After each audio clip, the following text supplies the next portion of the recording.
Volume 9. Book 21, Chapter 39, Linley's Fiery Rage. Book 21, The Peak, Chapter 39, Linley's Fiery Rage. He had been completely and utterly deceived? It was fake? A lie? Augusta.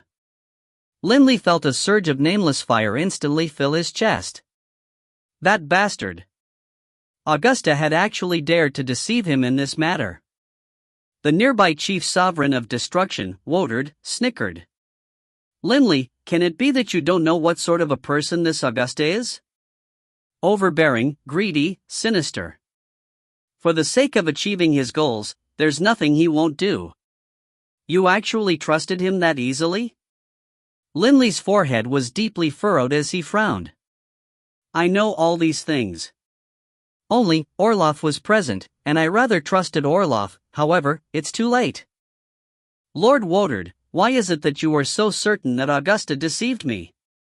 Why is it that angels will definitely regain their memories upon regaining their freedom? For now, Linley couldn't fully believe all these things, as they were just words coming from a single person, the chief sovereign of destruction. The chief sovereign of destruction, Woedard, said with absolute certainty, Linley, I'll tell you this. One of the 7 sovereigns of light has allied himself with me, and so I have a great deal of knowledge regarding angels. Linley listened quietly, and the chief sovereign of destruction, Woedard, said with a solemn expression, angels are reborn from the angelic resurrection pools. Every single angelic resurrection pool is connected to the soul of its sovereign of light. Thus, every single angel born from the angelic resurrection pools are under the command of their sovereign of light. Linley nodded. The chief sovereign of destruction continued, there are different levels of angelic resurrection pools, there are only 2 high-level ones, and only these 2 are able to give birth to 12-winged angels. These 2 were both taken over by Augusta, who controls them personally. There are 2 ways to allow your mother, a 12-winged angels, to regain her freedom. One is to kill Augusta. Once Augusta dies, the angelic resurrection pools will become items without masters, and so the angels linked to it will have their souls released as well. Naturally, they will regain their freedom. Linley nodded. He knew about this method. The second method is to have Augusta remove his bond with the angelic resurrection pool which is connected with your mother's soul. Once his bond is released, the angelic resurrection pool will become an ownerless item, and all of the angels that were born through it will also lose their spiritual connection to Augusta, and thus regain freedom. The chief sovereign of destruction laughed coldly. Linley, once the bond with the angelic resurrection pool is broken, every single angel that pool has ever created, including your mother, will regain their freedom. Your mother is a 12-winged angels, while there are only 2 pools that can give birth to 12-winged angels. You want Augusta, for the sake of your mother, to relinquish his bond with an angelic resurrection pool for 12-winged angels? That means he would lose half of his 12-winged angels. They would regain their freedom and no longer be under his control. The chief sovereign of destruction snickered. If he really had let your mother regain her freedom, then during the planar war, how could he have been willing to send out a total of 1,200 12-winged angels? Linley now completely understood. There was, in reality, only one way for his mother to regain her freedom, to make it so that the angelic resurrection pool linked with her soul became an ownerless item. And there were only 2 ways to do that, the first, to kill Augusta. The second, for Augusta to relinquish the pool. But how could Augusta possibly give it up? Giving it up meant giving up all of the angels that pool had ever created. Bastard! Linley couldn't help but growl and curse. No point in being angry now. Woedard laughed coldly. But Linley was frantically calculating certain things in his mind. One thought in particular constantly circulated through his thoughts. Kill Augusta. Kill him right away. Lord Woedard. Linley said hurriedly. The angels that the sovereign controls, can the sovereign kill them just by willing it? Not necessarily. Woedard shook his head and laughed. It depends on where the angel is. If the angel and the sovereign are on different planes, then the sovereign won't be able to kill that angel. Linley suddenly understood. It was like the master-servant bond which was used to control magical beasts. Upon the bond being established, the master could easily cause the magical beast's death. However, if the master and the servant were on different planes, they would at most be able to vaguely sense each other's location. There was no way they would be able to communicate through the soul, nor would the master have a way to kill the servant. Linley and Bibi, on different planes, weren't able to speak through their soul connection either. Phew! Linley internally let out a sigh of relief. On the surface, though, Linley looked quite calm. Bowing, he said, "Lord Woodard, I truly must thank you. If it wasn't for you, I might have been deceived by Augusta for an extremely long period of time." Linley and the chief sovereign of destruction chatted for a while longer, and then Woodard left. Soon afterwards, Linley sent his wind-type sovereign clone away from the infernal realm, to pay a visit to the chief sovereign of death in the netherworld. Half a day later, Linley immediately invited Beirut and Bluefire over to discuss something. "What did you say?" Beirut and Bluefire were both so shocked, they rose to their feet. "Right. I was deceived." Linley shook his head. "An angel who truly regains her freedom and who is no longer under control will regain her former memories." "Are you certain?" Beirut and Bluefire both said in unison. "I'm very certain. This news was brought to me by Woodard, and just now, my wind-type sovereign clone went to the netherworld to pay a visit to the chief sovereign of death. I personally raised this issue with her, and the chief sovereign of death personally told me that there were indeed only two ways to have an angel regain her freedom. In addition, upon regaining freedom and upon breaking free from the bewildering soul control of the angelic resurrection pool, they will naturally regain their former memories." Linley said in a low voice. Beirut and Bluefire exchanged a glance, a hint of shock in their eyes. "Since even the chief sovereign of death says it is so, then it seems it is true." Beirut said in a low voice. "I didn't imagine that we'd actually be deceived like this." Bluefire frowned. It was one matter if someone else deceived them, but the deceiver was Augusta. Augusta, with whom they had an irreconcilable grudge to begin with. Beirut and Bluefire both felt this way, and Linley felt this way all the more. After all, he was the one who had handed over the blood essences of the four divine beasts. "Linley, what is your decision?" Beirut asked. Bluefire looked towards Linley as well. "Wait." Linley growled. "Wait?" The two couldn't help but be puzzled. "My father and my mother will go for a tour of the material planes. Once they leave, I will make my move." Linley said calmly. "Right. For now, your mother cannot be trusted." Beirut nodded as well. Now that they had a plan, they naturally would carry it out. Half a month later, Hogg and his wife, Lena, were personally escorted by Linley to the interplanar teleportation array. Holding the sovereign medallion which Linley had given them, they were teleported to a material plane and began their touring journey. They had no idea that upon departing, a terrifying storm would arise in the higher planes. Father and mother have departed. Linley's gaze was abyssally cold. Beirut and Bluefire, by his side, exchanged a glance. Mother is not in the infernal realm. Even if Augusta came here, he wouldn't be able to kill Mother. As for the people of the Skyrite Mountains, I'd like to ask the two of you to help out. As long as Augusta attacks from trillions of kilometers away, I imagine you two should be able to protect the Skyrite Mountains. Linley turned to look at them. Beirut couldn't help but begin to laugh. "Ha, Linley, sovereigns aren't even able to kill a paragon from trillions of kilometers away. There is a limit to their attack power. How could Bluefire and I be unable to protect the Skyrite Mountains? Then I'll stop worrying." Linley finished speaking, then immediately flew towards the teleportation array. "Linley, be careful." Beirut and Bluefire both sent towards him. Stay in the infernal realm, and wait for me to contact you. Linley's form disappeared from within the distant teleportation array. Bluefire turned to look at Beirut, then said with a frown, Beirut, I don't know why, but I feel a sense of dread. I hope nothing amiss will occur on Linley's journey. Nothing will. Beirut said with absolute certainty. Augusta is nothing more than the chief sovereign of light. His overgod weapon isn't suited to his nature. How strong can he possibly be? As long as he doesn't run into Orloff, there won't be any problems.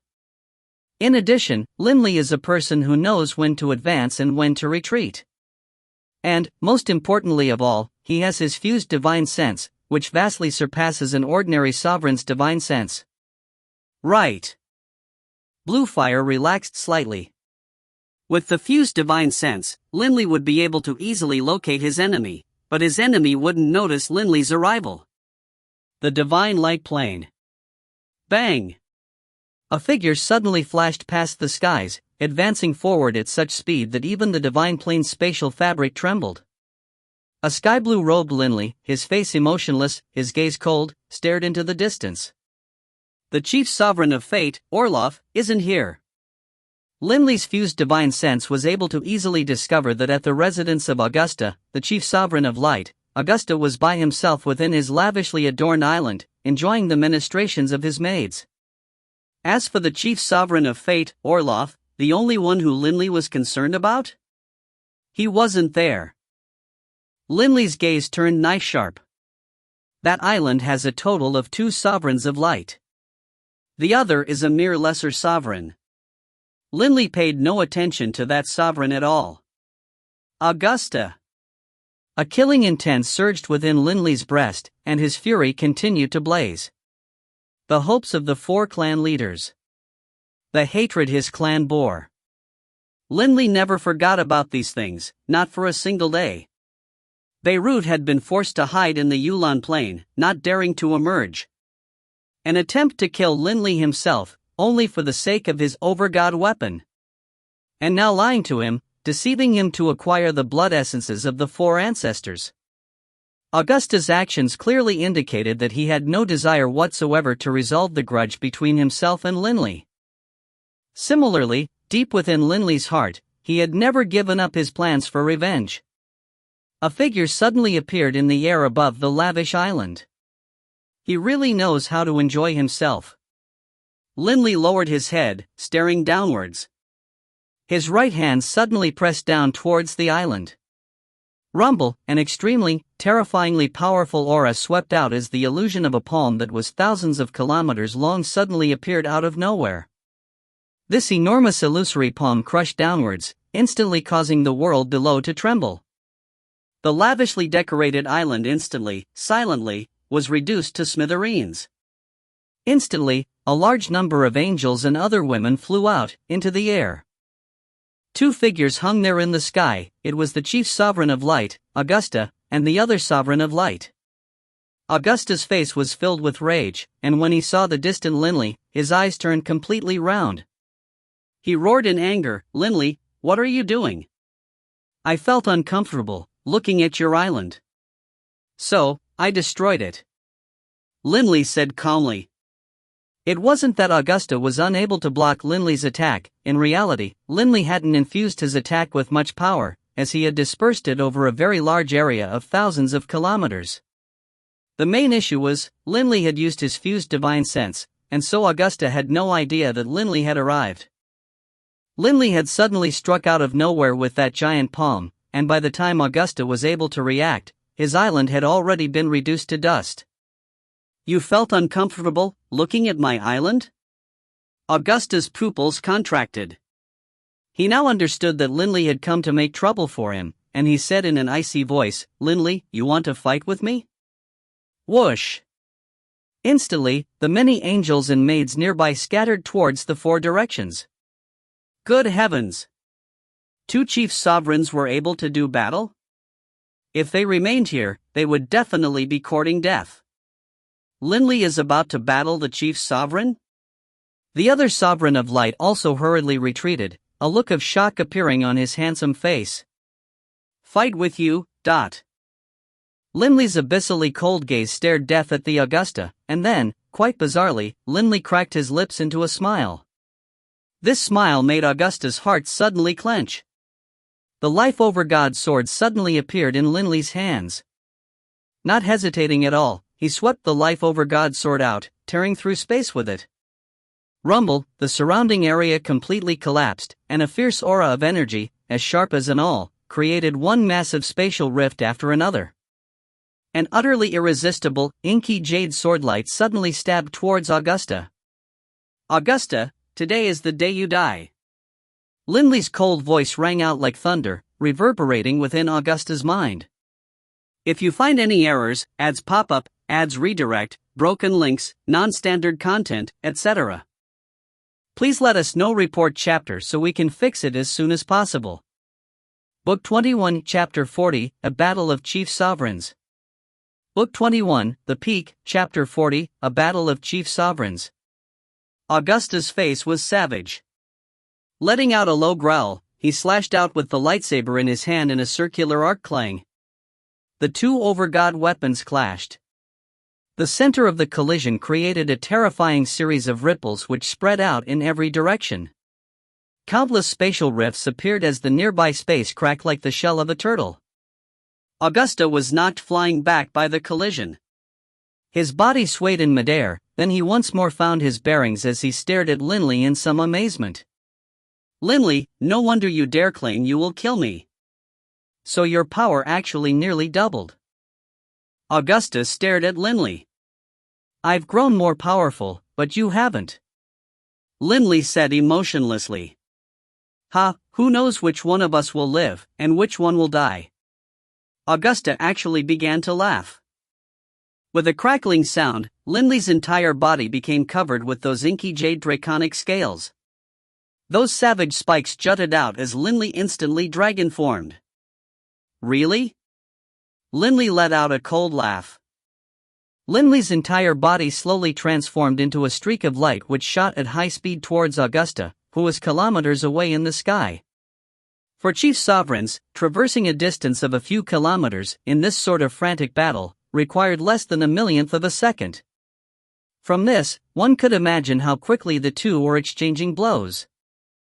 Clang! Clang! Two over-god weapons clashed repeatedly against each other, and the surrounding space began to splinter and shatter. Each time, Augusta was knocked flying backwards.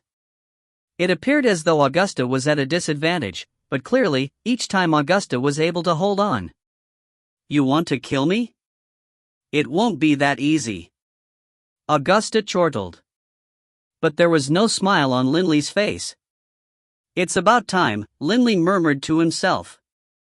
From the beginning of the battle till now, Linley had only revealed a small part of his true power, because Linley was worried that if he unleashed his most powerful sword blow, if he didn't succeed on the very first strike, the enemy would be so frightened that he would immediately flee. That would make things troublesome. After all, Linley's attack power might have increased, but his speed hadn't.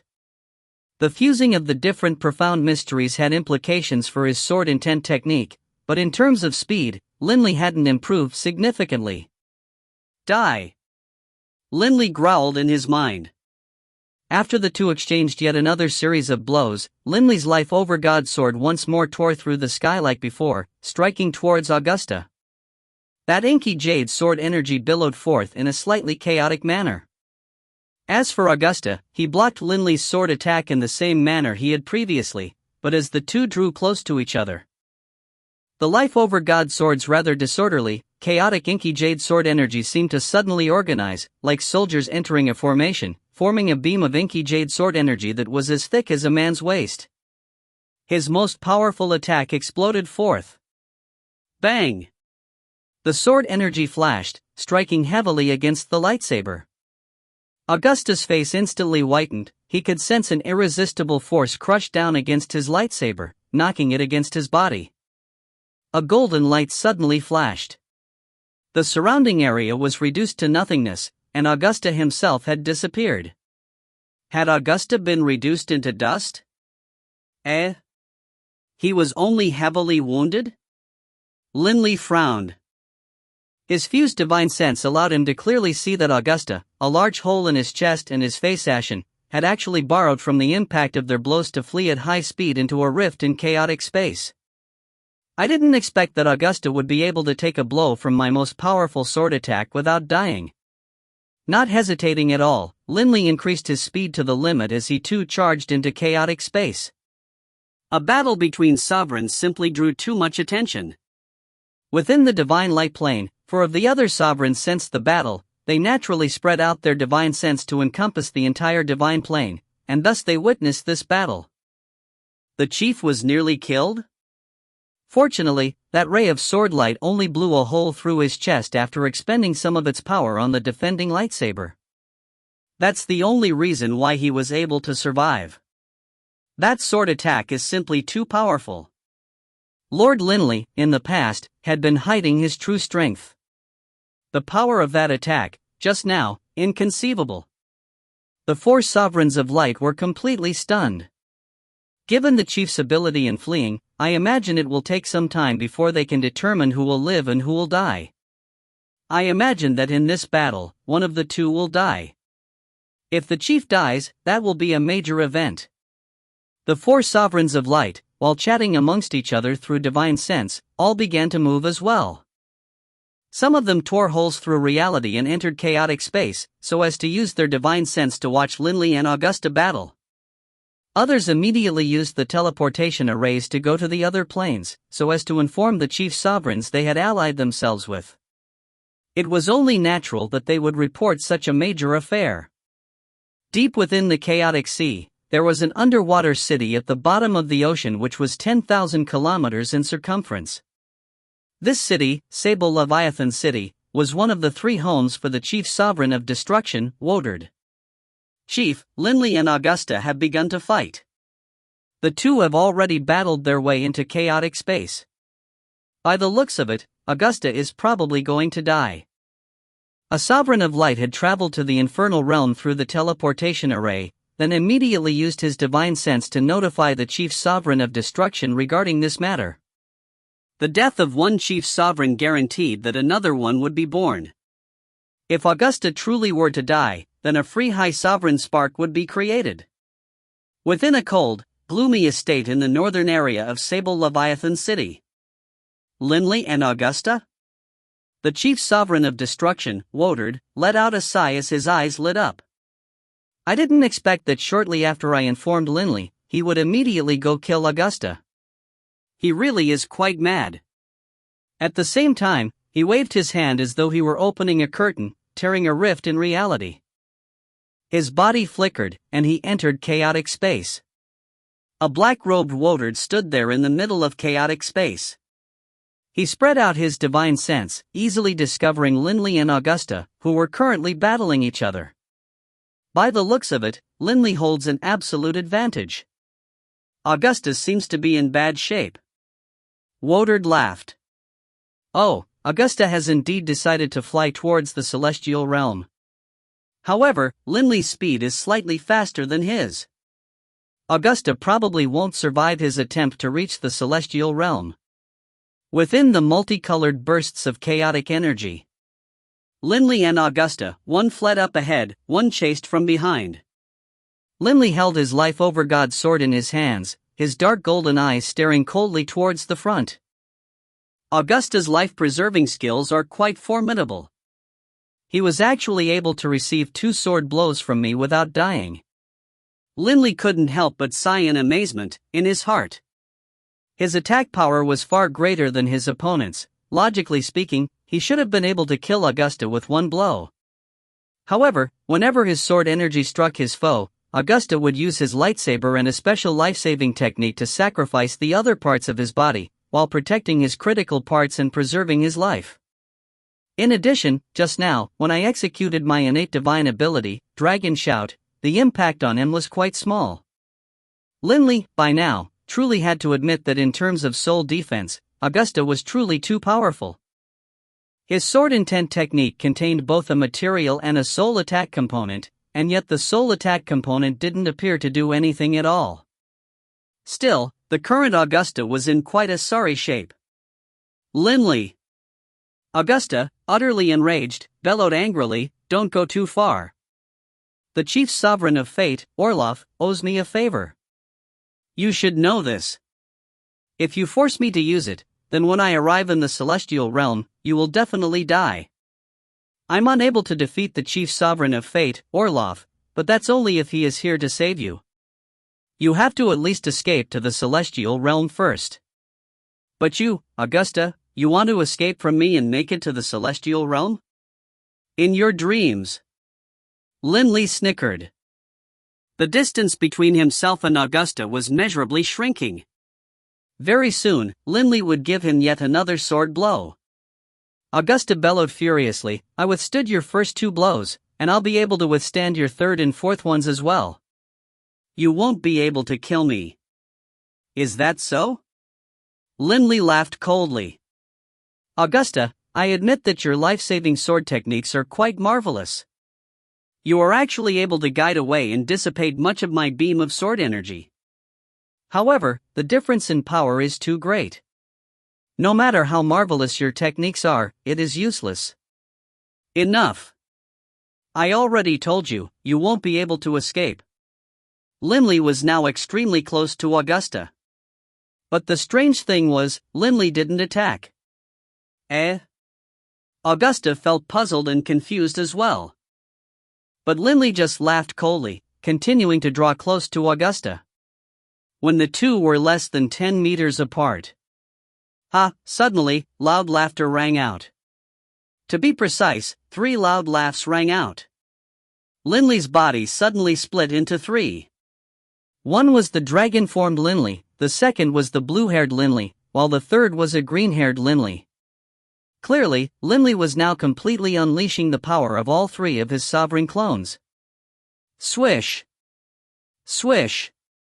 His wind-type sovereign clone and his water-type sovereign clone pincer attacked Augusta from the side. They were no slower than Augusta himself. Suddenly, a ray of swordlight flashed out from the life-over-god sword in the dragon-formed Linley's hands. That thick pillar of swordlight carried an extremely fierce power, and Augusta was forced to slow down, so as to focus his energy in dealing with the attack. The lightsaber in his hands slashed out in a marvelous arc. Bang! The beam of sword energy once more pierced through the right side of his chest, and even his shoulder blade was completely shattered. Not good. Augusta looked around himself. Indeed, Linley's wind-type sovereign clone and water-type sovereign clone, along with his dragon-formed original body, had formed into a triangle, trapping him within. Because he had slowed down slightly when blocking Linley's sword attack, Linley had enough time to surround him. "Augusta, where can you go now?" Linley laughed coldly at him. Augusta looked around himself. Very suddenly, he stabbed out with his sword towards Linley's wind-type sovereign clone, attacking so quickly that he was like a ray of light flashing through the darkness. Clang! Within the hand of the wind-type sovereign clone appeared a sovereign weapon, the blood-violet sword. It clashed viciously against the blade of the lightsaber. Augusta's body trembled, and his face couldn't help but change. "Still want to run?" Linley laughed coldly. Last time he had fought Augusta, Linley had been forced to rely on his life-over-god sword in order to fight Augusta to a standstill.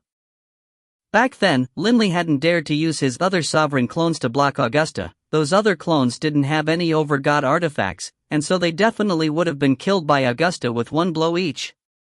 But now, even without over-god artifacts, Linley's sovereign clones were still able to just barely withstand Augusta's blows.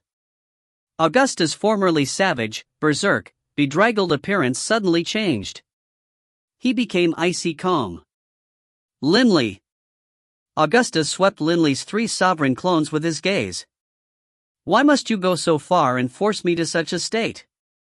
Last time, you came to ask me to grant your mother her freedom back, and I released her, even though my soul was badly damaged, and gave her will back to her. I truly didn't imagine that less than 1,000 years later, you would actually come kill me." Linley laughed. Laughed from utter rage. "Your soul was badly damaged?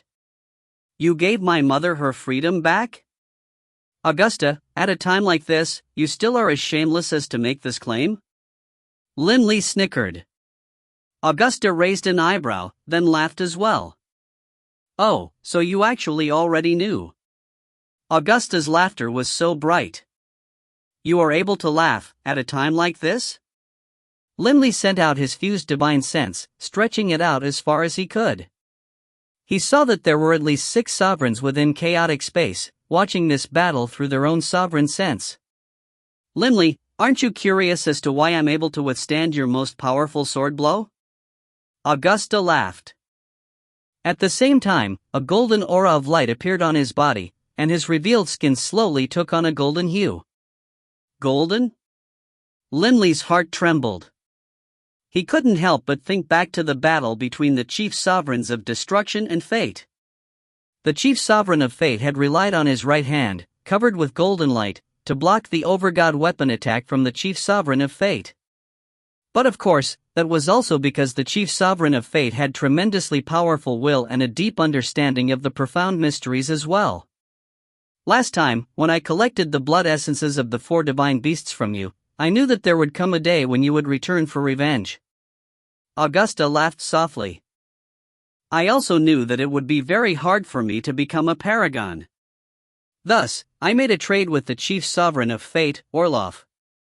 I used the favor he owed me and the blood essences, exchanging them for him teaching me his golden samsara body technique, his supreme defensive technique which he had spent countless years researching. Lord Orloff, who now already possesses the supreme technique, space-time paradox, no longer cares as much about his golden samsara body technique as he once did. Originally, I didn't want to reveal this technique. Augusta laughed as he looked at Linley. But Linley, you increased in power by far too much. Just because your body is tough, you think you can withstand my life over God's sword? Linley let out a disdainful laugh. Not even the chief sovereign of fate wouldn't dare to use any other part of his body to withstand a blow from an overgod weapon. If you find any errors, ads pop up, ads redirect, broken links, non-standard content, etc., please let us know. Report chapter so we can fix it as soon as possible. Book 21, Chapter 41, Can He Actually Be? Book 21, The Peak, Chapter 41, Can He Actually Be? Whoosh! Within the multicolored reaches of chaotic space, illusory meteors of light and energy flew everywhere, forming the flood of rainbow-colored chaotic energy that filled the region. More than 10 figures were standing there within chaotic space, astonishment on all of their faces. I didn't imagine that Orloff actually taught his golden samsara body to Augusta. The blood essences of the 4 divine beasts, in the end, they ended up in Orloff's hands. The chief sovereign of destruction, Woedard, had a sunken, sinister look on his face. It seems that Linley traded the blood essences of the 4 divine beasts to Augusta, and Augusta then gave it to Orloff. The look on Woedard's face grew increasingly ugly. Linley, ugh. Woedard felt frustration burning in his chest. Right at this moment, however, a hazy, illusory phantom began to emerge from Augusta's body. Linley was startled. He grew cautious, instantly fusing his water-type sovereign clone and wind-type sovereign clone back into his main body. Linley, if you want to stay alive, you'd best depart. Augusta said coldly. If you have any techniques, put them on display. Otherwise, I'm going to strike again. Linley seemed quite magnanimous, but in reality, he was extremely cautious right now. He no longer felt certain he knew everything there was to know about Augusta. If he continued to attack with abandon, he might be tricked. It was best to be careful and defend, and first investigate the situation. Die, then. Augusta let out a cold sneer. Linley grew all the more cautious. Augusta's eyes flashed like lightning as he stared coldly at Linley. The illusory images surrounding his body suddenly spread out, forming into an enormous illusion of a golden titan that was 100 meters tall. The awe-inspiring aura of the titan caused even Linley to grow anxious. An innate divine ability? What sort of divine beast is Augusta? But he can't be, he has 182 children. Linley had never heard anyone say that Augusta was a divine beast. Bang! A golden blur shot out from Augusta's mouth, shooting at high speed towards Linley. Linley focused his concentration and used his life over God's sword to block. But when that golden, illusory light struck against Linley's life over God's sword, bang! It disappeared. What? Linley was shocked. That weak? Just now, judging from Augusta's attitude, Linley had thought that Augusta was preparing some supreme technique against him. He never imagined that this was just a fake technique. The attack power of that golden illusion probably wouldn't have been able to scratch Linley, even if it had hit him head-on. Clearly, it was just meant to make him nervous. Ha, Linley, you really are easy to fool. Augusta's wild laughter resonated in Linley's mind. I was tricked again. Linley's face changed. By now, Augusta had already moved 10,000 kilometers away. Swoosh! Linley instantly increased his speed to the limit, once more chasing at high speed. But within a short period of time, Linley understood something. The golden samsara body only allows him to strengthen his body, and make his material attacks slightly stronger. This is much like how my dragon form strengthens my own body. However, given that I am 10 times stronger than him, that increase in physical power isn't able to change the balance of power by much at all. Bang! The inky jade-fused power within Linley's body was wildly bursting forth. Linley, in dragon form, was constantly, ceaselessly closing the gap between himself and Augusta, as he continued to chase at full speed. Linley actually managed to increase in power by this much. That bit of power gained from the golden samsara body technique is completely useless against him. Although Augusta acted arrogant and brash, in his heart, he felt miserable. Glancing backwards, he saw Linley continue to chase after him, and he said to himself, Orloff, come quickly. Otherwise. The Celestial Realm. The Orloff Gardens. There were 8 sovereigns who lived within the Orloff Gardens. One of them was naturally the master of the Orloff Gardens, Orloff. Linley actually managed to increase in power by this much and drive Augusta to such a state? The white-haired, white-robed Orloff stood straight, his gaze cold and calm. If he's forced to his wits' end, given Augusta's temperament, he will definitely do it, and Woodard and the others will definitely be able to guess. I have no other choice. The white-robed elder, Orloff, waved his hand. Instantly, the entire Orloff Gardens began to rapidly shrink in size, then transformed into a blurry light that flew into Orloff's body. Lord Orloff! The servants in the garden, along with the other 7 sovereigns, all stared at him, puzzled. Why had Orloff taken away the Orloff Gardens? Orloff's face was heavy but calm. With a wave of his hand, he tore a rift in space in front of him, then immediately stepped into chaotic space. These 7 sovereigns were the 7 sovereigns who had chosen to serve Orloff. Manhwa and Borte were amongst their number as well. Lord Orloff seems to be in a bad mood. Manhwa said with a frown. In the past, no matter what difficulties Lord Orloff encountered, he would face them with a smile. Nothing was able to affect his temperament. But just now. A blue-haired, 3-eyed beauty said, also puzzled, what's more, Lord Orloff rarely takes the Orloff Gardens with him when he travels. Let's go. We'll go take a look as well. The Sovereign of Fire, Borte, waved his hand as well, also tearing a rift in space, then immediately took the lead in entering it. The other 6 puzzled sovereigns didn't hesitate, they immediately charged into chaotic space after him, all wanting to learn what had happened. But when they spread out their divine sense. What? The faces of the 7 sovereigns changed. Linley and Augusta, 2 chief sovereign-level experts, by the time they entered chaotic space, there were already more than 20 sovereigns watching this fight. No wonder Lord Orloff went over there. So it is because Augusta is in trouble. Those subordinate sovereigns all knew about the relationship between Orloff and Augusta. Let's go.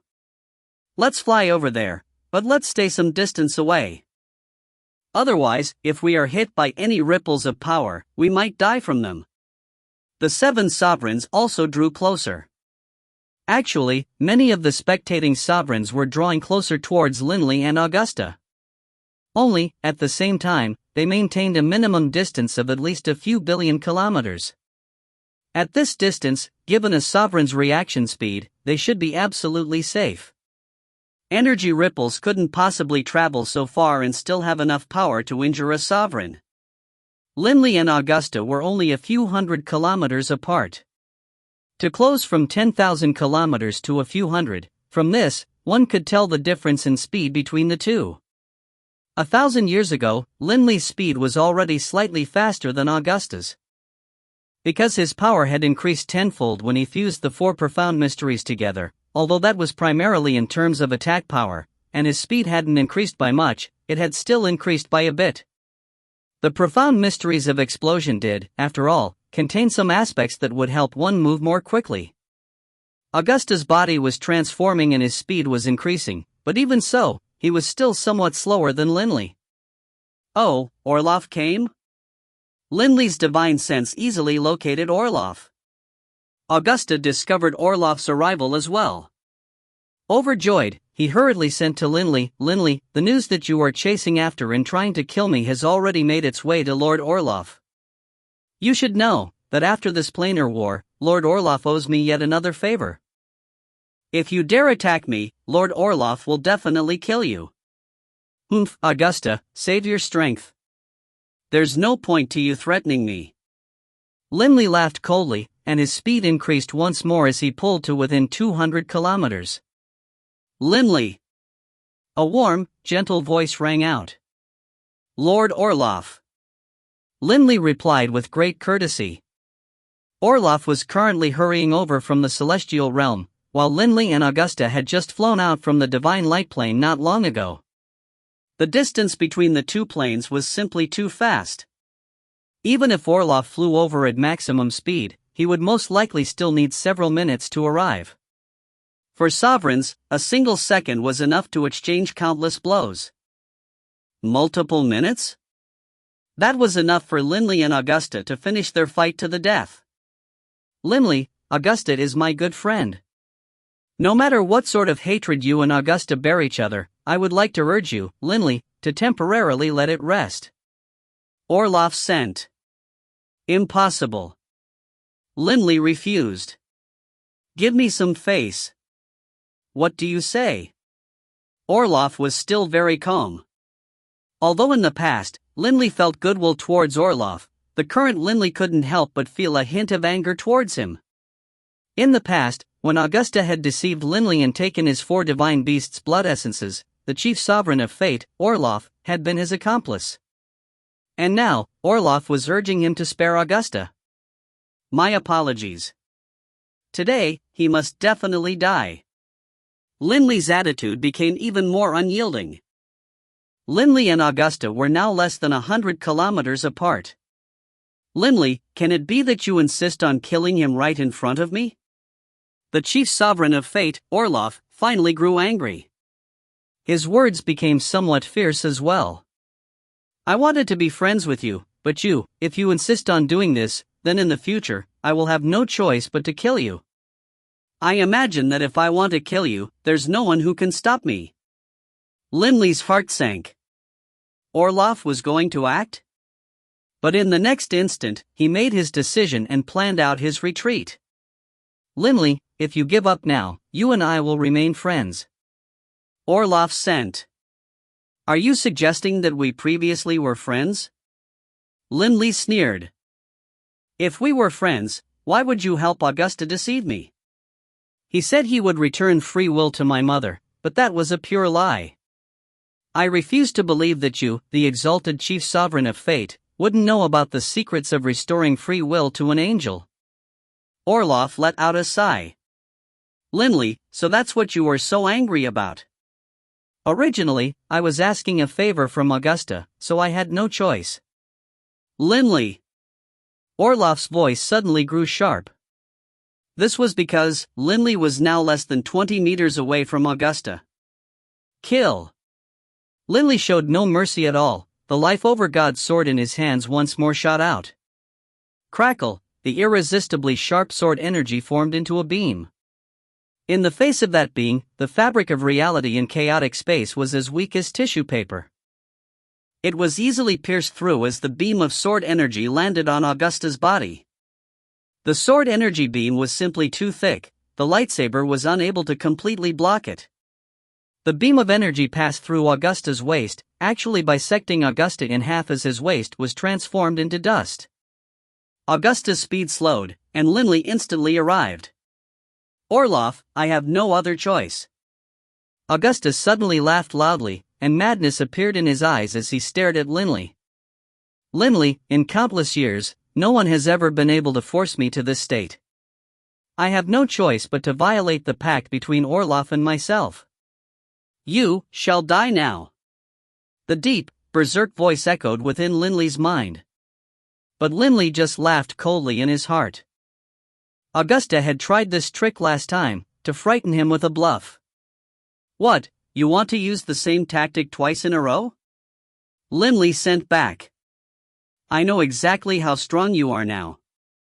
Unless you truly have an innate divine ability or some other unique attacks, there is nothing you can do. Unfortunately, you do not." As he spoke, Linley once again lifted up his life over God's sword. The bisected Augusta was no longer able to dodge as easily as he had in the past. Augusta's face was just cold and emotionless, and then, he let out a savage howl as he raised his head. Rumble, blurry, illusory images suddenly appeared. The phantom of a vermilion bird appeared from Augusta's head. His left side released the phantom of an azure dragon that was 3 meters long, while his right side released the phantom of the divine beast, White Tiger. Beneath his vanished waist lay the phantom of the divine beast, Black Tortoise. Augusta stared coldly at Linley. "Impossible." Linley howled wildly in his heart. This technique, amazingly enough, was the supreme technique which the chief sovereign of destruction, Woedard, had developed after researching the fused innate divine ability of the 4 divine beasts, space-time paradox. Woedard said that he only told the chief sovereign of fate, Orloff, about his supreme technique, and that he had Orloff swear an over-God oath that he would not teach it to anyone else. The chief sovereign of destruction couldn't possibly have taught it to Augusta. Then, a light went off in Linley's head. Linley stared in astonishment at Augusta, who was currently executing space-time paradox. Can it be him?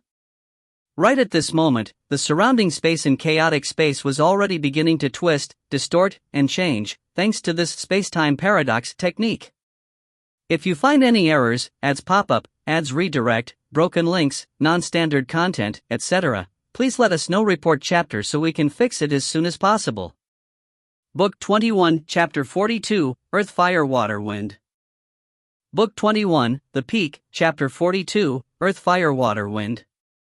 Space-time paradox. No matter how calm and collected Chief Sovereign of Destruction Woedard was, upon seeing this, his face completely changed. How can he know this technique? Orloff swore an oath by the over-gods. He couldn't possibly violate it. Woedard. What is going on? A clear voice rang out in his mind. It was the voice of the chief sovereign of death. As time had passed, given how quickly sovereigns were able to spread information to each other, more and more sovereigns had come to chaotic space. There were already more than 40 sovereigns who were watching this battle. I don't know either. The chief sovereign of destruction was completely stunned. For the moment, he had no idea what was going on. You said that Orloff couldn't possibly teach it to anyone else. What about you? Did you teach it to anyone else? The chief sovereign of death said hurriedly. How could I teach it to someone else? The chief sovereign of destruction sent back frantically. Then there are only 2 possibilities. The first is that Augusta developed it himself. The chief sovereign of death said. Impossible. How long has he had his blood essences of the 4 divine beasts for? In addition, I was able to develop it because I long ago became a paragon in the edicts of destruction, and had a thorough understanding of the soul as well. Luck also played a major role.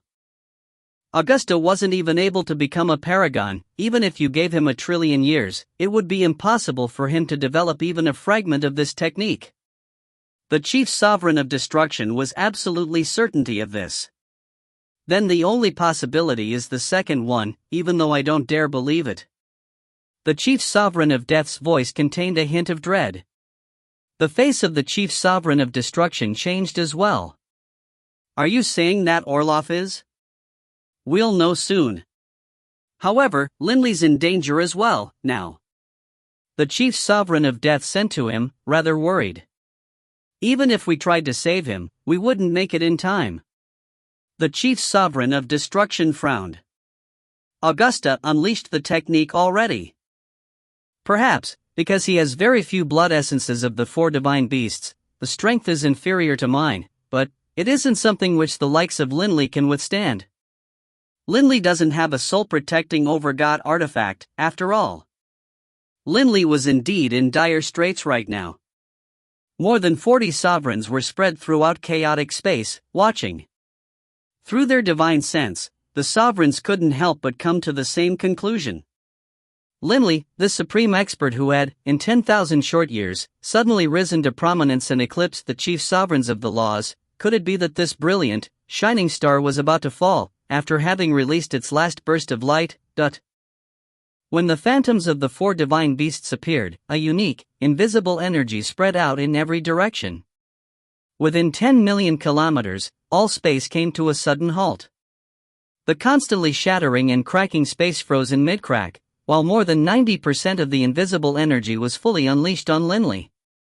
Compressing space-time, distorting it. The flow of time changes.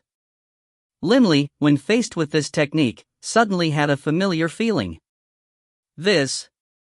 Linley's gaze began to blaze as he stared at the phantoms of the 4 divine beasts surrounding Augusta.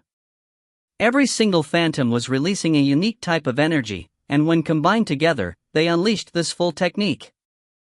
The 4 unique types of energy actually were able to manipulate the universe to the point of affecting space and time. Linley's eyes instantly turned round. In this moment, time itself stood still. Even that ray of translucent light which shot out of Augusta's mouth seemed to have suddenly become very, very slow. Right. That's exactly it. All these years, Linley had always been in pursuit of completely fusing those 4 profound mysteries from different laws into a complete whole. However, although he was able to train to the bottleneck, the final step of completely, perfectly fusing the 4 laws was something Linley was still yet to be able to do. He wasn't able to overcome this threshold. But now, when sensing the unique, perfect fusion of those 4 types of energy, and how they manipulated the heavens, it was as though a master sculptor who had bitterly toiled in pursuit of perfection suddenly saw the sculpture of a grandmaster sculptor, and instantly gained enlightenment. This was the current Linley. The azure dragon was water attribute. Water was soft and gentle, capable of encompassing and absorbing everything. The black tortoise was earth attribute. The earth was vast, heavy, and ponderous. The white tiger was wind attribute. The wind was invisible and formless, appearing and disappearing without any pattern. The vermilion bird was fire attribute. Fire burned and blazed wildly, filled with violent fury which was unpredictable. This space-time paradox was actually the combination of earth, fire, water, and wind. When one was stuck at a bottleneck, one might spend 1,000,000,000 years without breaking through. But it was also possible that one would break through after a few days. This required luck, required a sudden flash of insight. Last time, Linley was just watching the battle, and so he hadn't sensed too deeply into the technique. In addition, last time, he hadn't reached this bottleneck in the fusion of the 4 laws, and so naturally he hadn't gained any insights. But now, when facing this space-time paradox, Linley, who had been at a bottleneck for so long, benefited from those accumulated experiences. Everything had been prepared for this moment, and now, when the insight came, Linley suddenly understood. He understood. Everything was now clear to him. Although all of this took time to describe, in reality, everything occurred in a flash. This sudden enlightenment required only a fraction of an instant. Humph, die. Augusta laughed coldly as that translucent light reached Linley's body. Rumble. The world suddenly changed as the natural laws descended. Linley smiled as he looked at that translucent ray of light. He let out a gentle breath, and a translucent sword shadow emerged from his mouth. When it clashed against the translucent ray of light, it instantly shattered it into pieces. The remnants of the translucent sword of light turned small and thin. After flying for a bit longer, it vanished from the universe. Utter shock filled Augusta's eyes. Impossible. Swish. Linley's eyes shot out two translucent sword shadows. Given how fast his soul attack was, Augusta was completely unable to dodge, and the two translucent sword shadows sank into his body. However, Augusta was completely unharmed.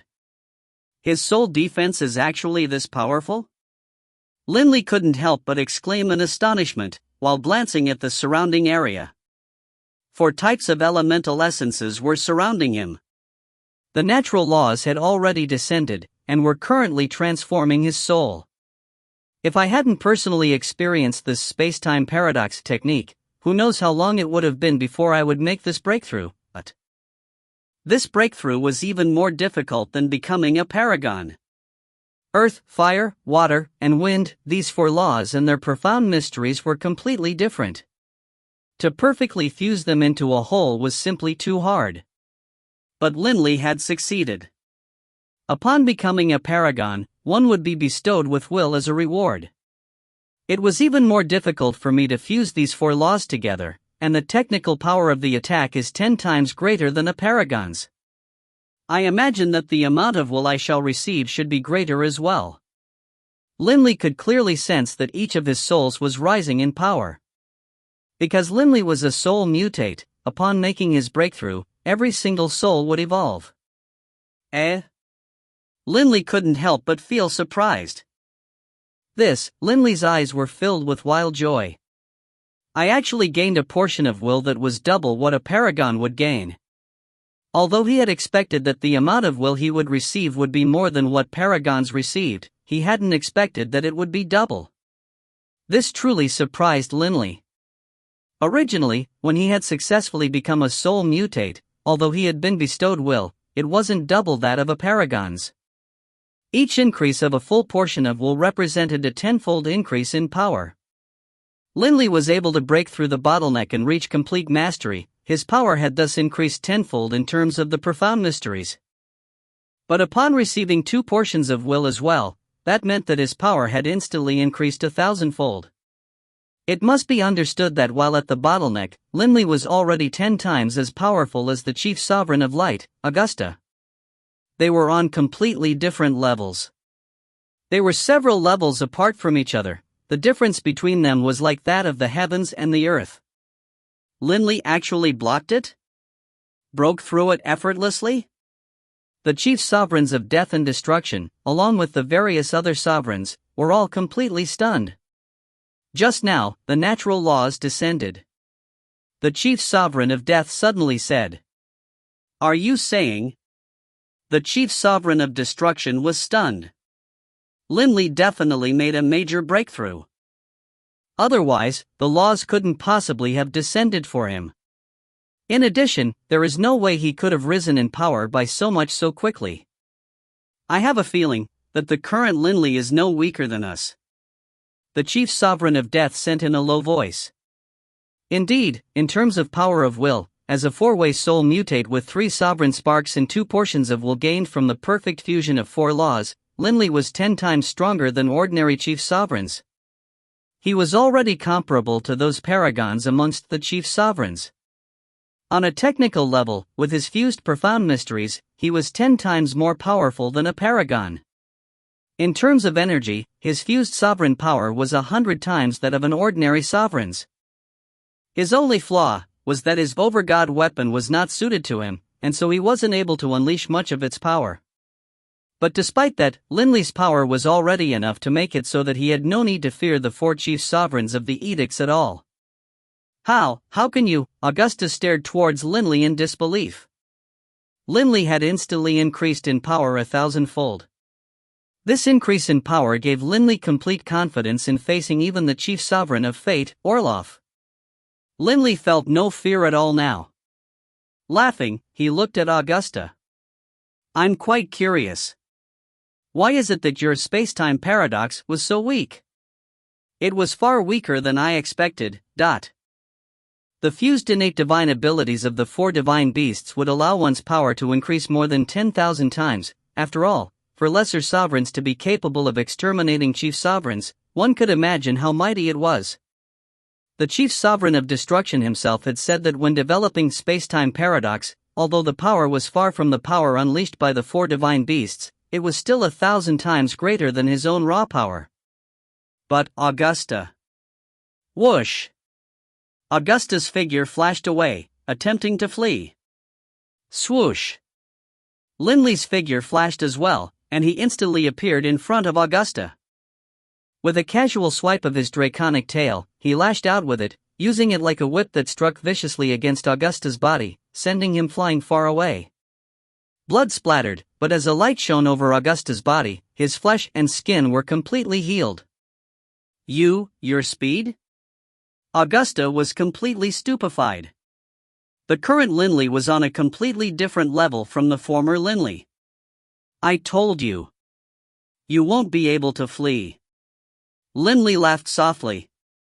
You haven't answered me yet. Why is it that your space-time paradox is so weak? Augusta, having seen Linley's speed just now, no longer had any plans to flee. He let out a snicker. Weak? The strength of this technique has to do with how much blood essences of the 4 divine beasts one has. Woedard used far more blood essences than I did, so the power of it was naturally greater. Linley laughed and nodded. All right. It's about time. If I don't act now, Orloff will soon arrive. Hearing this, Augusta's face changed. Linley! The chief sovereign of fate, Orloff, who was currently hurrying through chaotic space towards them at high speed, said to Linley frantically, Isn't it just a matter of letting your mother regain her free will? Fine. I will make Augusta release his spiritual bond with that angelic resurrection pool. Orloff, you seem to be quite nervous. Linley sent back.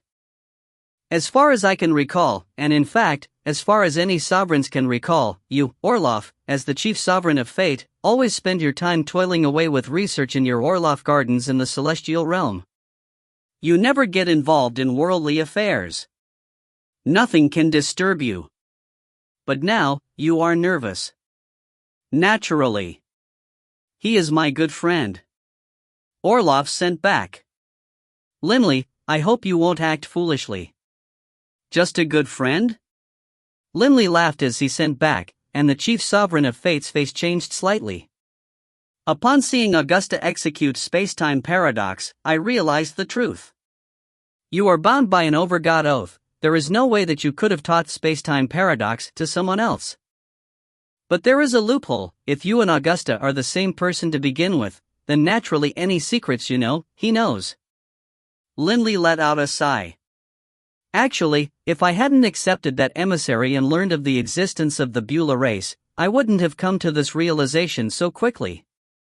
Actually, when I fought Augusta for the first time and realized that his power was 10 times what I had expected, I began to suspect that he might have other sovereign clones. Unfortunately, I never imagined, nor did I dare imagine, that you and him truly were the same person. The chief sovereign of fate, Orloff, was silent for a moment, then said in a low voice, Since you've already guessed it, you should know what to do. I do not wish, for you and I to become enemies. Yes. I know what I should do. Linley smiled as he waved his hand. The life-over God's sword in his hand lashed out in a beautiful, dreamlike arc, and a finger-thick ray of inky jade light shot out. The only thing that appeared within the surrounding space was that finger-thick ray of inky jade light, and a finger-thick spatial tear. There weren't even any spatial ripples created. The energy was concentrated to an absolute peak. Linley's most powerful technique, sword intent. Slash. A hole appeared in Augusta's head. Augusta's mouth opened, but he was no longer capable of making any sounds. If you find any errors, ads pop up, ads redirect, broken links, non-standard content, etc., please let us know. Report chapter so we can fix it as soon as possible. Book 21, Chapter 43, A New Name, Part 1. Book 21, The Peak, Chapter 43, A New Name, Part 1. Augusta's body crumpled down, falling into the flows of chaotic space, being carried away like an inanimate object within the rivers. The chief sovereign of light, Augusta, was killed by one sword blow. Augusta died? Linley killed Augusta? The sovereigns couldn't help but take a deep breath. It had been countless years since a chief sovereign had truly perished. Good that he died. The chief sovereigns of death and destruction, along with 10 plus other sovereigns, had already guessed at the connection between Augusta and Orloff. They felt a surge of delight in their hearts. Bang! Bang! 2 rays of light shot out from Augusta's corpse, moving at extremely high speed. It was a ring and the lightsaber. Stay here! Linley wasn't able to catch them in time, so he could only use his fused sovereign power to create a distant barrier, wanting to trap these 2 over-god artifacts within it. Do you think that the likes of you is capable of trapping my over-god artifacts? Orloff's low voice rumbled within Linley's mind. In midair, the lightsaber suddenly expanded dramatically. With a boom, it pierced straight through that barrier. Linley only saw 2 bolts of light flash past, and then the 2 over-god artifacts disappeared. Linley, seeing this, couldn't help but sigh to himself. The over-god artifacts belonged to the chief sovereign of fate, Orloff, to begin with. Under Orloff's control, given how quickly over-god artifacts could move, they vastly outstripped any sovereign's speed. 10 billion kilometers away from Linley, within the void. A white-robed Orloff stretched his hand out, snatching the lightsaber that had flown towards him. This lightsaber was the Fate Overgod weapon. His other clone, Augusta, naturally wasn't able to unleash its full power. But in the hands of the chief sovereign of fate, Orloff, its power increased dramatically. The ring slid onto Orloff's finger as well. Orloff was able to control his overgod artifacts from a distance, and didn't need to bind them with blood before using them. He stared into the distance at the many spectating sovereigns, especially those who hadn't realized that Orloff and Augusta were the same person, and so were in a state of shock. No matter how foolish they might be, however, upon seeing this, they understood. Orloff and Augusta had been the same person. Ah, Augusta and Lord Orloff are actually the same person. Then, since Lord Orloff became a paragon long ago, he gained an additional portion of will. He gained another portion of will from winning 10 planar wars in a row. Having an additional sovereign clone would also transform the chief sovereign of fate's soul, granting him yet another portion of will. Although his sovereign clone has perished, the only thing Orloff lost was the portion of will which was infused in his sovereign spark. His already strengthened soul wouldn't lose the will he had already gained. Then Lord Orloff, all the sovereigns were completely stunned. Only now did everyone understand how terrifyingly strong Orloff was. A soul change was irreversible. Once one's souls were strengthened, one soul couldn't possibly weaken in power, just because the other one was destroyed. Thus, Augusta's death didn't actually have much of an impact on the chief sovereign of fate, Orloff. It only represented that Orloff had lost a life. So in reality, he had 2 more portions of will than I did. No wonder he was able to withstand my overgod weapon with his bare hands. The chief sovereign of destruction, Woedard, had a look on his face that was as calm as still water. He quietly watched everything happen. All of the sovereigns watched and waited to see how the chief sovereign of fate, Orloff, would take revenge upon Linley. Whoosh! The chief sovereign of fate's speed increased to the limit, passing through a distance of countless kilometers. Less than a minute later, he had traversed the distance of 100 billion kilometers and arrived within Linley's field of vision. Linley hefted his life over God's sword in his hand, standing there in the void, surrounded by chaotic space. You are really quite fast, Linley actually was able to laugh while nodding in praise. And you are really quite audacious. The chief sovereign of fate, Orloff, smiled as he looked at Linley. It seems that you are quite confident. But I, too, feel as though you are quite confident. Linley laughed calmly. Do you think that just by relying on that overgod weapon, you will be able to kill me? Oh, I forgot, you are a Beulah. You are able to divide your consciousness in two, and you have spent countless years researching like a madman. I imagine you have a supreme technique of your own. Hearing Linley's words, a smile appeared on Orloff's face. I am very fortunate and should celebrate the fact that I am a Beulah, because in terms of my physical defense alone, I am inferior to the 4 divine beasts, the sable leviathan, and those other supreme divine beasts. My Beulah race, however, has unlimited potential. The chief sovereign of fate, Orloff, had an indescribable look in his eyes. Temperament determines one's destiny. Due to many contradictory thoughts, many geniuses end up limiting themselves. But me? I'm able to give up all of the contradictory, complicated thoughts that hinder me. All my evilness, my avarice, I can shunt them all aside, leaving behind only what I need. Linley laughed calmly. Thus, we end up with a wild, overbearing, avaricious Augusta, as well as the supreme expert, Orloff, who focuses on his research and pays no mind to worldly affairs? Right. Orloff nodded and laughed.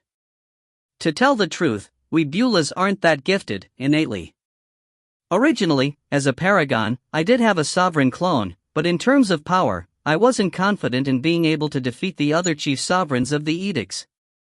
Thus, I had to hide my power and ensure that they wouldn't fear me. If the 3 of them were to join forces against me, I would definitely lose. Thus, I couldn't let them know that Augusta and I were one and the same, And so, I naturally ended up having 182 children. In reality, those children were newborn infants with some excellent talents who I selected from the various material planes. After they grew up, they naturally would have no recollection of what happened when they were 1 or 2 years old. Augusta trained them, and so they naturally would believe that Augusta was their father. And thus, there was the Augusta clan. Who, then, would suspect that Augusta and I were one?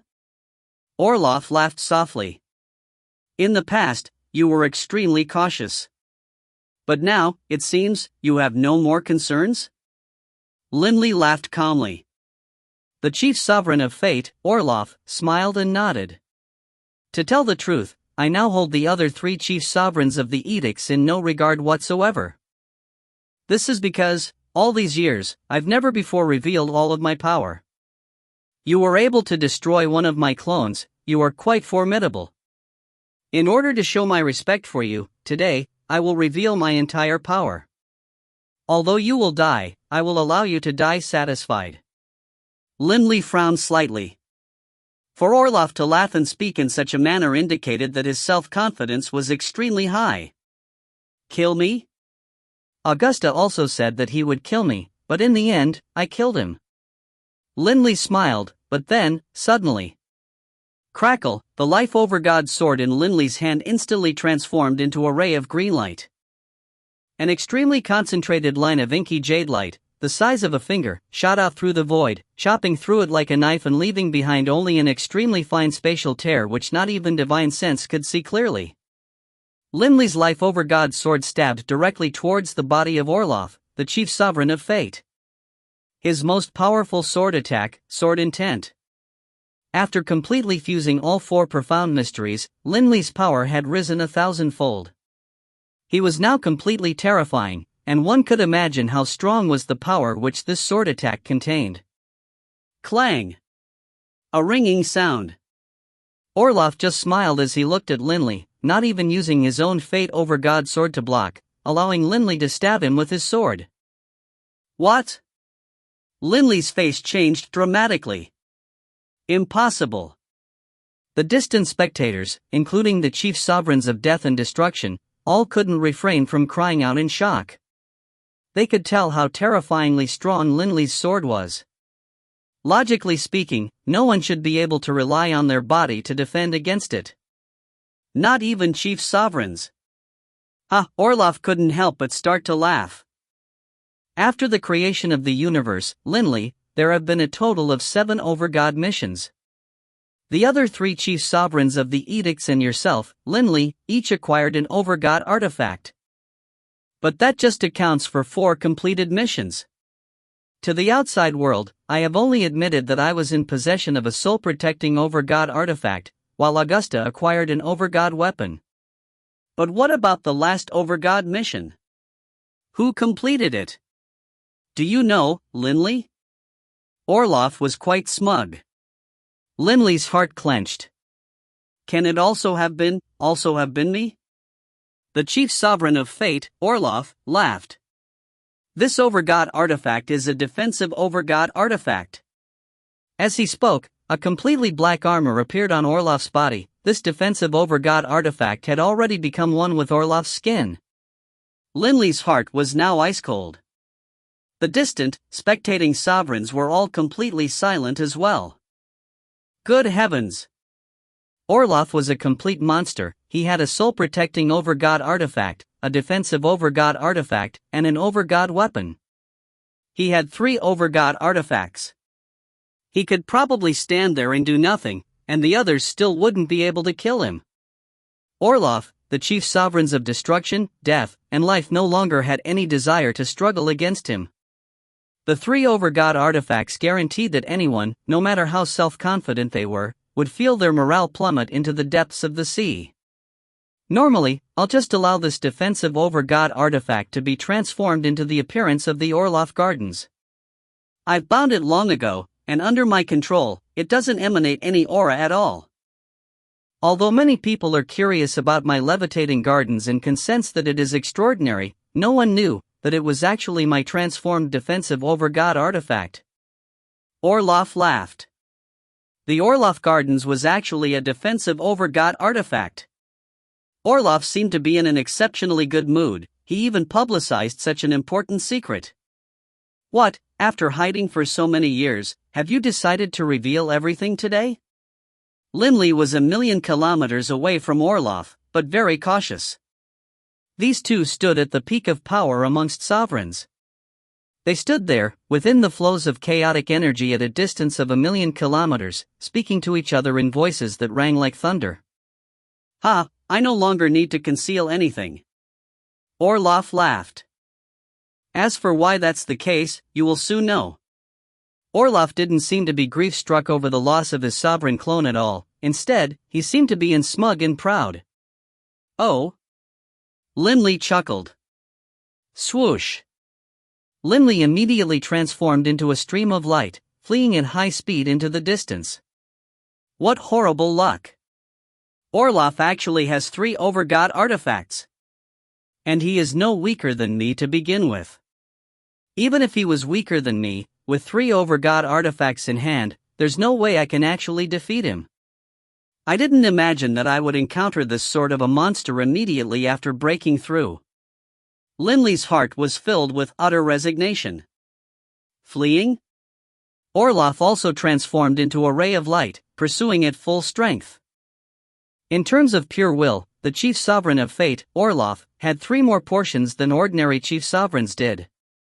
As for Linley, he only had a single additional portion of will more than a chief sovereign. However, Linley had his fused sovereign power. It could be said that in pure, raw strength, the two were roughly on par. However, speed was not Linley's forte. As for Orloff, however, he had spent countless years analyzing and strengthening himself. It could be said that he had reached the limits in defense, attack, and speed. When chasing after Linley, Orloff clearly was somewhat faster than him. So fast. This speed is inconceivable. The spectating sovereigns in chaotic space were completely stupefied now. Linley and Orloff, in terms of speed, outstripped all of the other sovereigns now. Linley is actually as powerful as this. The chief sovereign of destruction let out a sigh. As for the violet-robed chief sovereign of death, who had flown to his side, she sighed as well. Linley is strong, but this Orloff, he hid himself far too well. Now that he has revealed his strength, we are no longer qualified to challenge him for supremacy. The chief sovereign of destruction nodded helplessly as well. 3 overgod artifacts. Who would dare fight against Orloff? Some were feeling shocked, while others were feeling delighted.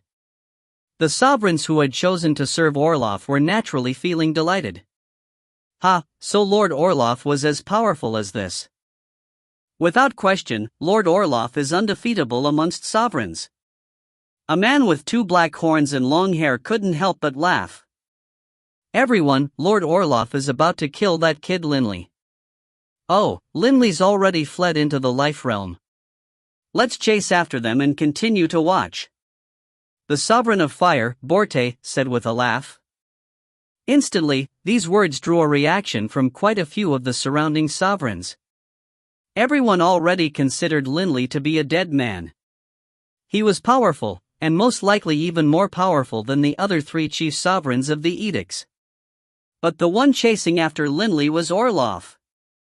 The unfathomable Orloff, who had 3 overgod artifacts.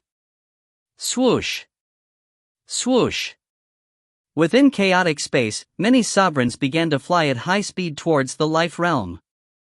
Within the life realm, Linley was fleeing at high speed, while the chief sovereign of fate, Orloff, was pulling closer and closer to Linley.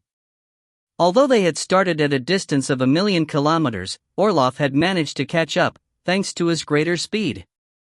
Not good. That technique again. Linley's face suddenly changed.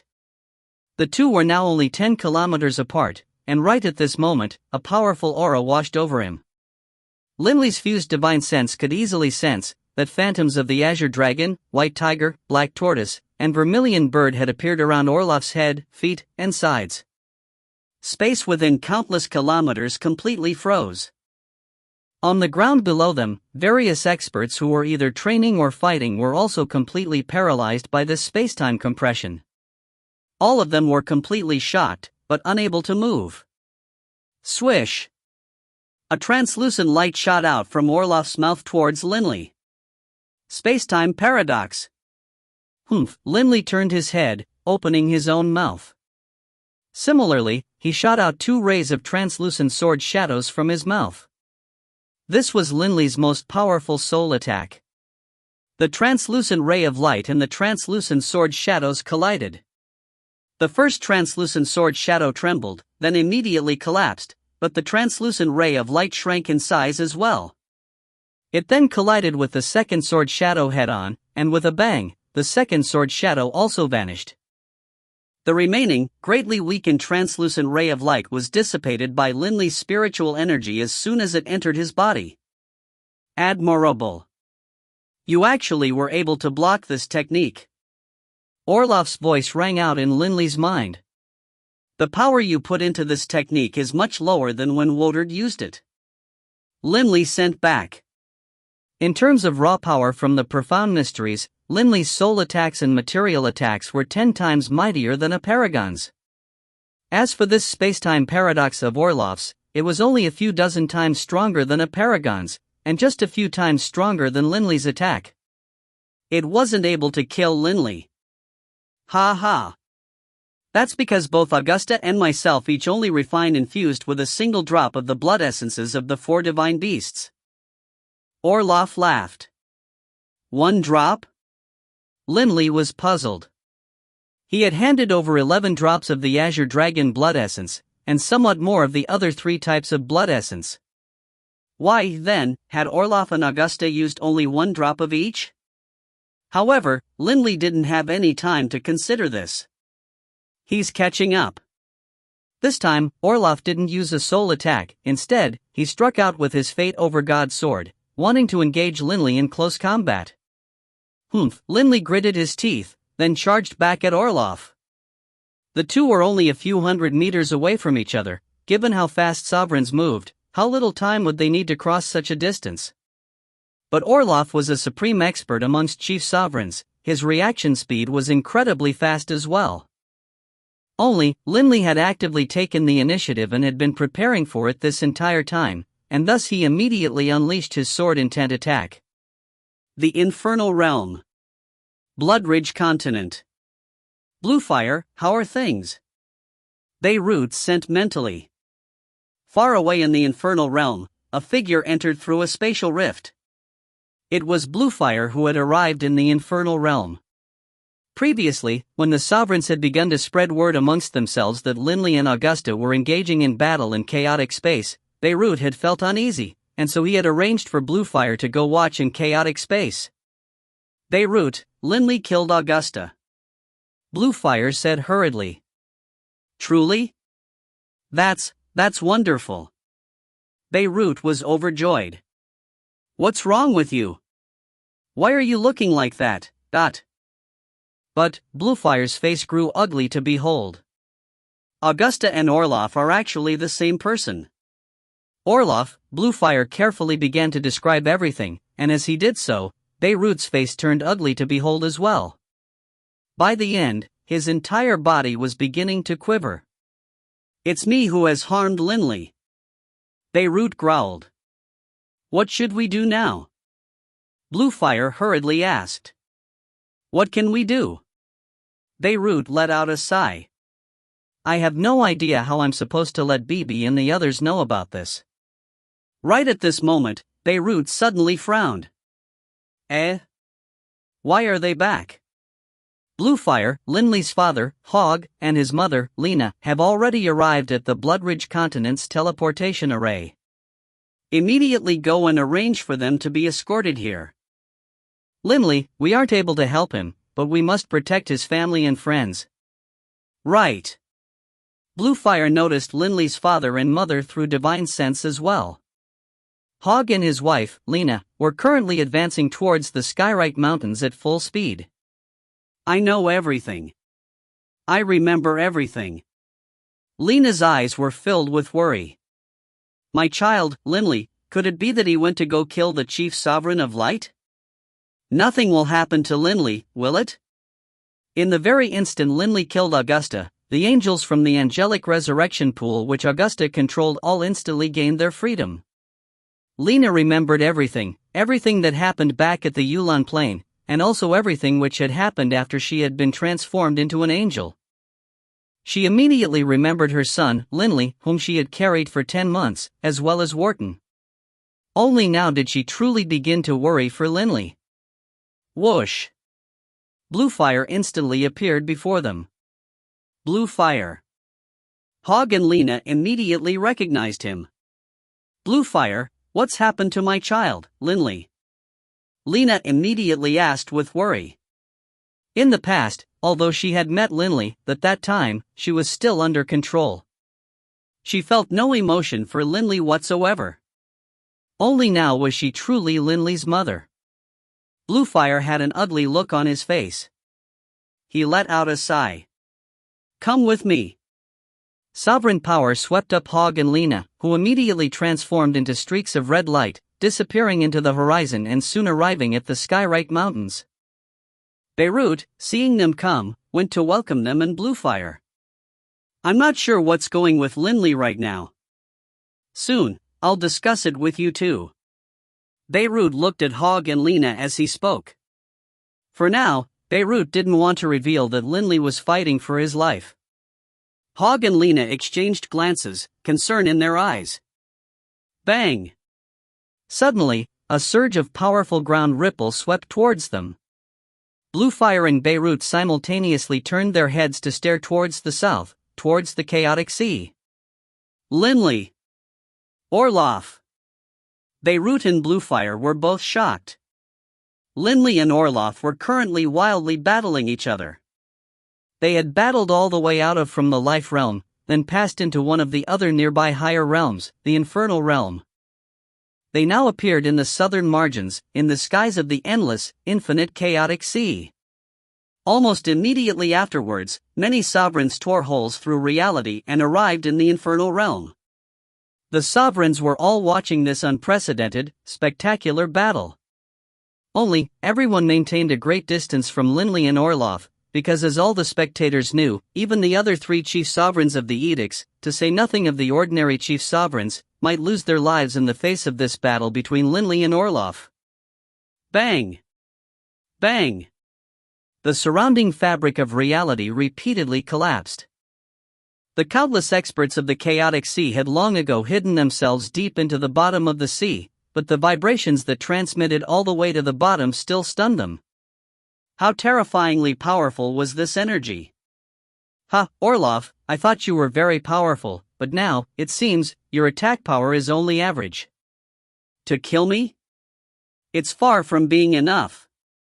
Linley's voice echoed in the skies. Linley, your attack and your profound mysteries are indeed extremely powerful. Admirable, truly. If your overgod artifact matched you, I probably truly would find it hard to kill you. The chief sovereign of fate's voice rang out as well. Linley and Orloff were deep within the chaotic sea, staring at each other from a distance of 10,000 kilometers. Although they were far apart, the terrifying aura each radiated was something they could sense, even without using divine sense. Kill me? How are you going to kill me? Linley snickered. Linley's body was covered with a flowing layer of inky jade light. His bloody wounds were repeatedly, ceaselessly healing. In terms of will and sovereign power, Linley and Orloff were evenly matched, but in terms of profound mysteries, Linley was on a higher level than Orloff, while Orloff's overgod weapon was utilized at a higher level than Linley. This made it so that, in terms of raw material attack power, Linley and Orloff were actually on par with each other. However, Orloff had a defensive overgod artifact. He could ignore his own defense and focus on attacking. As for Linley, he had to carefully defend. Naturally, this made it so that Linley was at a disadvantage. Still, Linley wouldn't lose his life as a result. After all, the difference in power between the two wasn't that great. The many sovereigns all watched nervously. By now, they all realized that amongst the chief sovereigns, Linley and Orloff were the two strongest. But Orloff had 3 overgod artifacts, he could be said to be unbeatable, and so, in the eyes of the many sovereigns, this duel of the two most powerful experts ever created would result in Linley's fall. Quite a few sovereigns felt grief for Linley, in fact. 10,000 years, for him to reach these heights means that Linley can be described as an absolute marvel. Someone like him, what a pity. He's going to die. Even though Linley is going to die, the countless planes of the universe will never, ever forget him. After all, he is the only person qualified to battle Orloff, a supreme sovereign without peer. The various sovereigns chatted amongst themselves, many feeling grief for Linley. And yet, at the same time, they also felt admiration for Linley in their hearts. Generally speaking, when facing a man who was about to die, others would forget about their flaws and feel no jealousy, and so, quite naturally, most of them felt sympathy for Linley. Still, they continued to watch as Linley was driven towards death, one step at a time. Haha, Linley! The voice of Orloff once more rang out in the skies above the chaotic sea. A confident smile was on his face. It has been a long time since I've had such an enjoyable battle. Linley, just now, I was so happy when fighting you.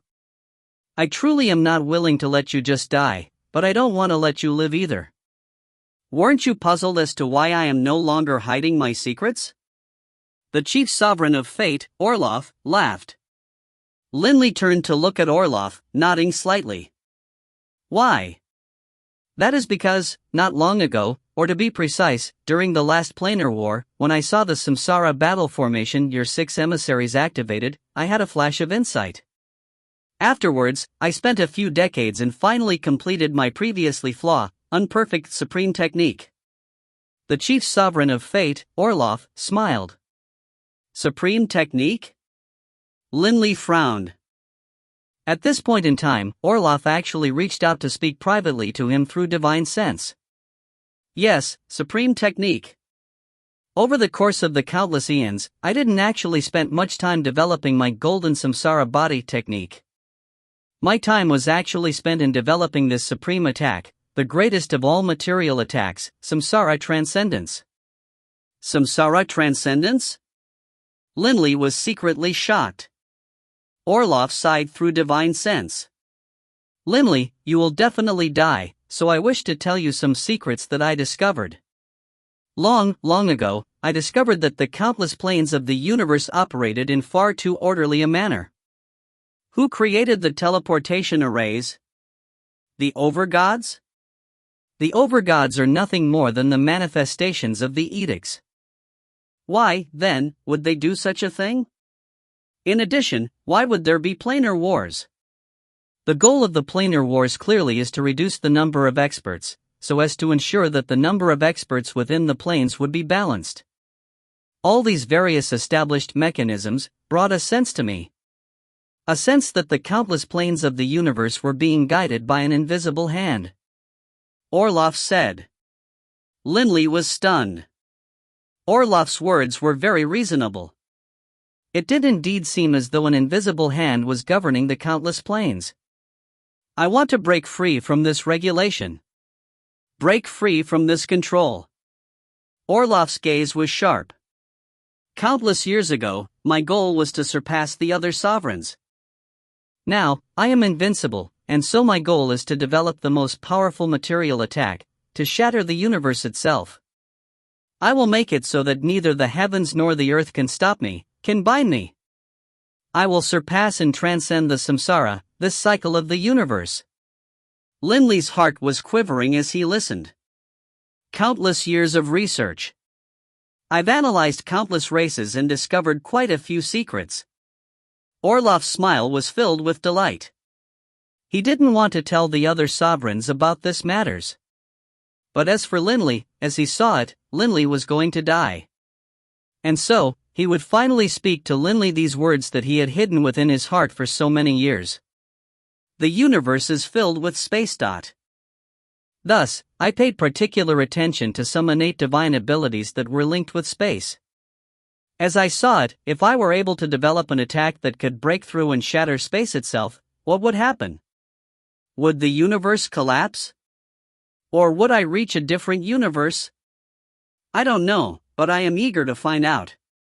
This technique, samsara transcendence, remained unperfect, despite countless years of research. Still, I absorbed much experience and constantly improved my own power. And yet, I still felt that something was off. Afterwards, when I learned space-time paradox from Woodard, I realized where the problem lay, and so when you gifted me with the blood essences of the 4 divine beasts, I spent most of them in research. Linley finally realized why Augusta and Orloff had each used only a single drop of the many drops of 4 divine beasts' blood essences which Linley had provided. Despite that, however, the samsara transcendence technique remained rough and disharmonious. But when I saw the samsara battle formation the emissary under your command had developed, I suddenly understood. A magical formation, this technique of mine could be merged with a magical formation and thus be set up even more perfectly. Orloff's face was filled with a smile of self-delight. I finally succeeded. I personally believe this samsara transcendence attack of mine to be at the peak of what is possible. In terms of power, it is definitely superior to space-time paradox. Linley, to show my respect for you, I will permit you to die under this technique. Experience for yourself my samsara transcendence. Orloff's face began to glow with an almost holy light. He appeared almost like one of those holy figures amongst mortals as he raised his fate over God's sword. Rumble. For sword illusions suddenly appeared around Orloff. One was jade green, one was earthen yellow, one was fiery red, and one was light blue. The 4 sword illusions swirled around Orloff at high speed, and instantly. Rumble. The universe began to change. It darkened. All of the spectating sovereigns were completely stupefied. What sort of terrifying power was this? This technique, samsara transcendence, was the most terrifying technique Orloff had developed, after spending countless years drawing from and analyzing the best parts of various other techniques and powers. I only have one chance. Just as Orloff began to unleash his technique, Linley reacted. And what he did was... swoosh! Linley frantically fled into the distance. And as he did, the four-sword illusion swirling around the Fate over God sword formed into a gigantic illusory sword that was more than 100 meters long. The sword chopped out. Crackle, a terrifying spatial chasm appeared in front of it, stretching off into infinity.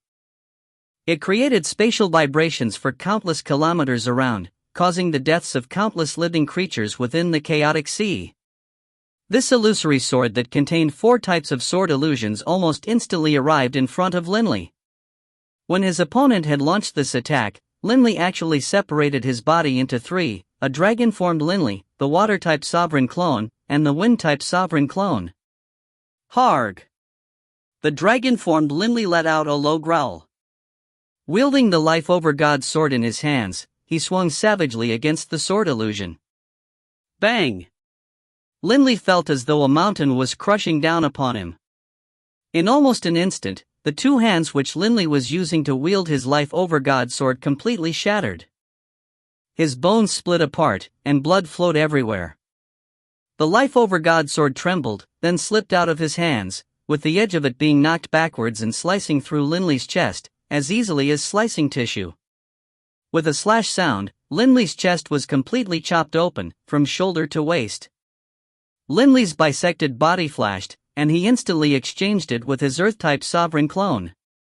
The Life Over God sword, due to having been used to block that sword illusion, was actually knocked far into the distance, flying away like a meteor. How terrifying! Everyone was completely awestruck. The 3 Linleys were currently fleeing into the distance, but the strange thing was, Linley wasn't actually in pursuit of his Life Over God sword. The Life Over God sword is indeed quite resilient. By relying on it to block, he was actually able to save his life. However, there will not be a next time. Orloff chased after Linley at high speed, also preparing to unleash his supreme technique yet again. The chief sovereigns and the ordinary sovereigns were all filled with terror. This included Beirut and Bluefire, who were closest to him. Too powerful. Linley, thinking back to that scene, thought to himself. The attack power was so strong, it actually shattered the draconic scales on my hand and broke my bones, knocking the Life Over God sword onto my body and then sending it flying far into the distance. It must be understood that Linley's body, especially when infused with his will and when filled with his fused sovereign power, was far more powerful than most sovereign artifacts. And yet, despite that, he had still suffered such a fate. That technique, Samsara Transcendence, it was simply too powerful. The fruits of his countless years of research is indeed powerful. Linley's gaze was locked onto a distant figure, the Sovereign of Fire, Borte. Borte was currently alongside the other sovereigns who served the chief sovereign of Fate, Orloff. Lord Orloff is too powerful. That technique is absolutely invincible. The man with 2 black horns said with a laugh. Ha, Linley was actually able to stay alive. However, his Life Over God sword was knocked flying. What is he going to use to block the next attack? Borte laughed disdainfully. He was rather envious of Linley to begin with, and last time, Linley had barked at him. This made it so that Borte had a very negative impression of Linley. Naturally, he hoped that Orloff would kill Linley. Everyone, Linley is flying over towards us. Quick, step aside. The sovereigns all hurriedly moved away, but they weren't in too much of a rush. After all, they believed that Linley was simply fleeing, and just so happened to flee towards their direction. But the strange thing was... Swish! As the sovereigns flew away, Linley suddenly changed directions as well. Linley's speed was more than 100 times greater than those lesser sovereigns, and he instantly appeared before them. What? Borte's face changed dramatically. Bang! Linley's fist smashed onto Borte's head. A weak little lesser sovereign of fire, in front of Linley, wasn't able to fight back at all. Fire-type sovereign spark. In virtually the same instant as he struck out, Linley sent a drop of his blood into that lesser sovereign spark. His gaze was sharp. By now, I have no other options. Only by fusing with his fire-type sovereign spark will I be able to rise in power yet again. Linley had no other choices. He didn't want to die. Once he died, Beirut, Bluefire, and even the 4 Divine Beasts clan and Linley's family members, who knew what would happen to them. Thus, Linley had to act. There were quite a few sovereigns of fire present, but the only one Linley felt antipathy towards was Borte. Thus, without hesitating at all, he chose that poor bastard. Rumble. The world began to change yet again. Countless amounts of fire elemental essences swirled about in midair as the fire-type sovereign spark entered the divine fire clone in Linley's body. It only took an instant to refine a sovereign spark, and so Linley's souls once more began to transform, and will once more flooded his soul. Aside from this, for types of sovereign power, fuse. If you find any errors, ads pop-up, ads redirect, broken links, non-standard content, etc., please let us know. Report chapter so we can fix it as soon as possible. Book 21, Chapter 44, A New Name, Part 2. Book 21, The Peak, Chapter 44, A New Name, Part 2. Within Linley's body, 4 types of sovereign power instantly began to bubble and froth. Linley, by fusing with a lesser sovereign spark of fire, you'll just gain a bit more will. Without an overgod artifact, there is no way you are capable of withstanding my blow. The chief sovereign of fate's body once more was surrounded by those 4 illusory swords, which began to rotate around him. But Linley only closed his eyes, the muscles on his face twitching slightly. These 4 types of sovereign power. In the past, the uniqueness of the fusion of 4 types of divine power made Linley feel certain that upon fusing 4 types of sovereign power, there would definitely be a unique product as well. But the uniqueness of it completely surpassed Linley's imagination. Crackle, after the 4 types of sovereign power fused, they instantly transformed into a unique, gray, foggy sort of energy. This gray energy wildly filled every inch of Linley's body. His bones, his skin, his blood vessels, his organs, even his mind and his soul. Linley's flesh was trembling. His entire body was twitching. Crackle, it transformed his muscles, his bones, and every tiny, minute part of him. Earth-shaking changes were occurring in his body, and in virtually every second, Linley's body would be strengthened hundreds of times. He was constantly rising in power and gaining in strength. In front of the gray energy created by the 4 types of fused sovereign power, Linley's body seemed to respond by simply growing stronger, stronger, stronger. Careful, Linley. Beirut's voice rang out in Linley's mind. Linley opened his eyes. Swish! That fate over God sword, flowing with 4 types of colors, had already arrived in front of Linley. Slash! Linley's clothes shattered, and on Linley's chest, the fate over God sword left behind a single bloody scratch. What? The eyes of the chief sovereign of fate and the others all widened. How can this be? The sovereigns who were spectating this battle were completely stupefied. The unsurpassed supreme technique of Orlov, Samsara Transcendence, in front of Linley was only able to just barely scrape open Linley's skin? Crackle, that bloody scratch instantly healed, while at the same time, Linley's body continued to strengthen. His bones, his muscles, every component of his insides was constantly shattering and reforming, rising in power time and time again.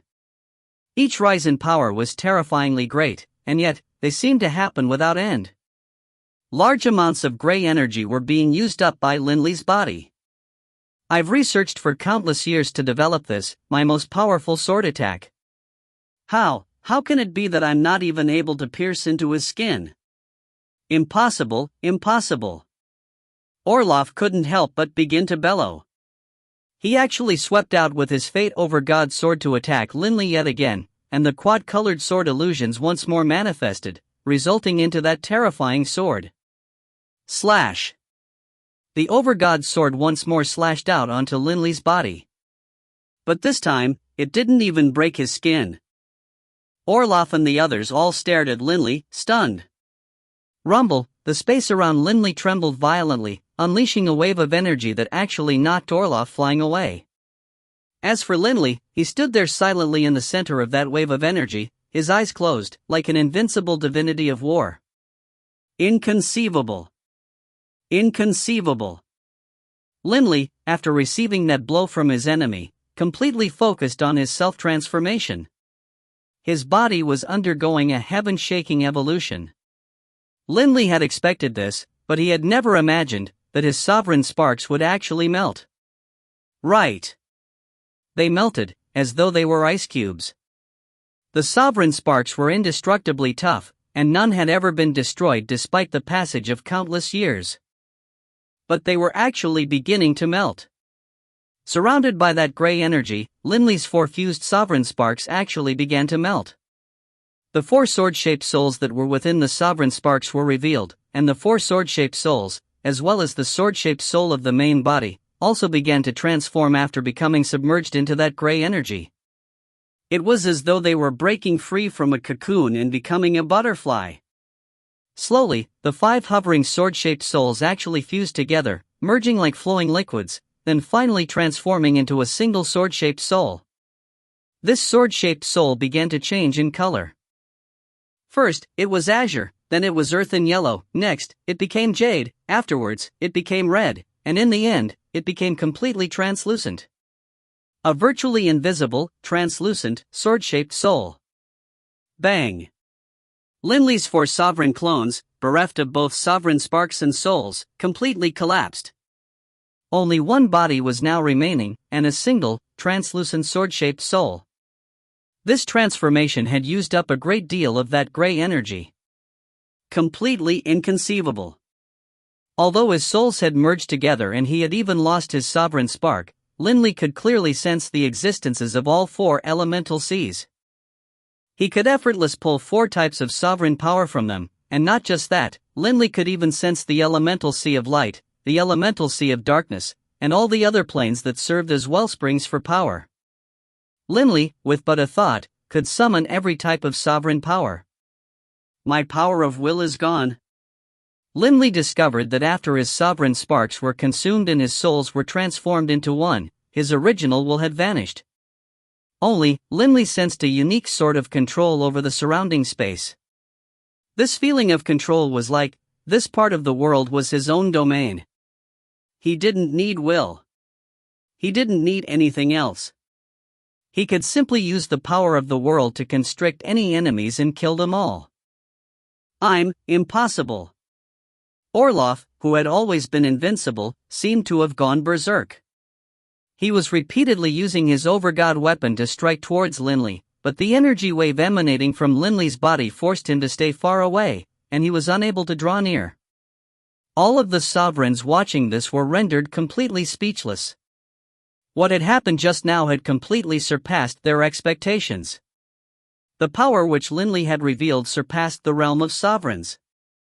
Has he become an overgod? The chief sovereign of death murmured.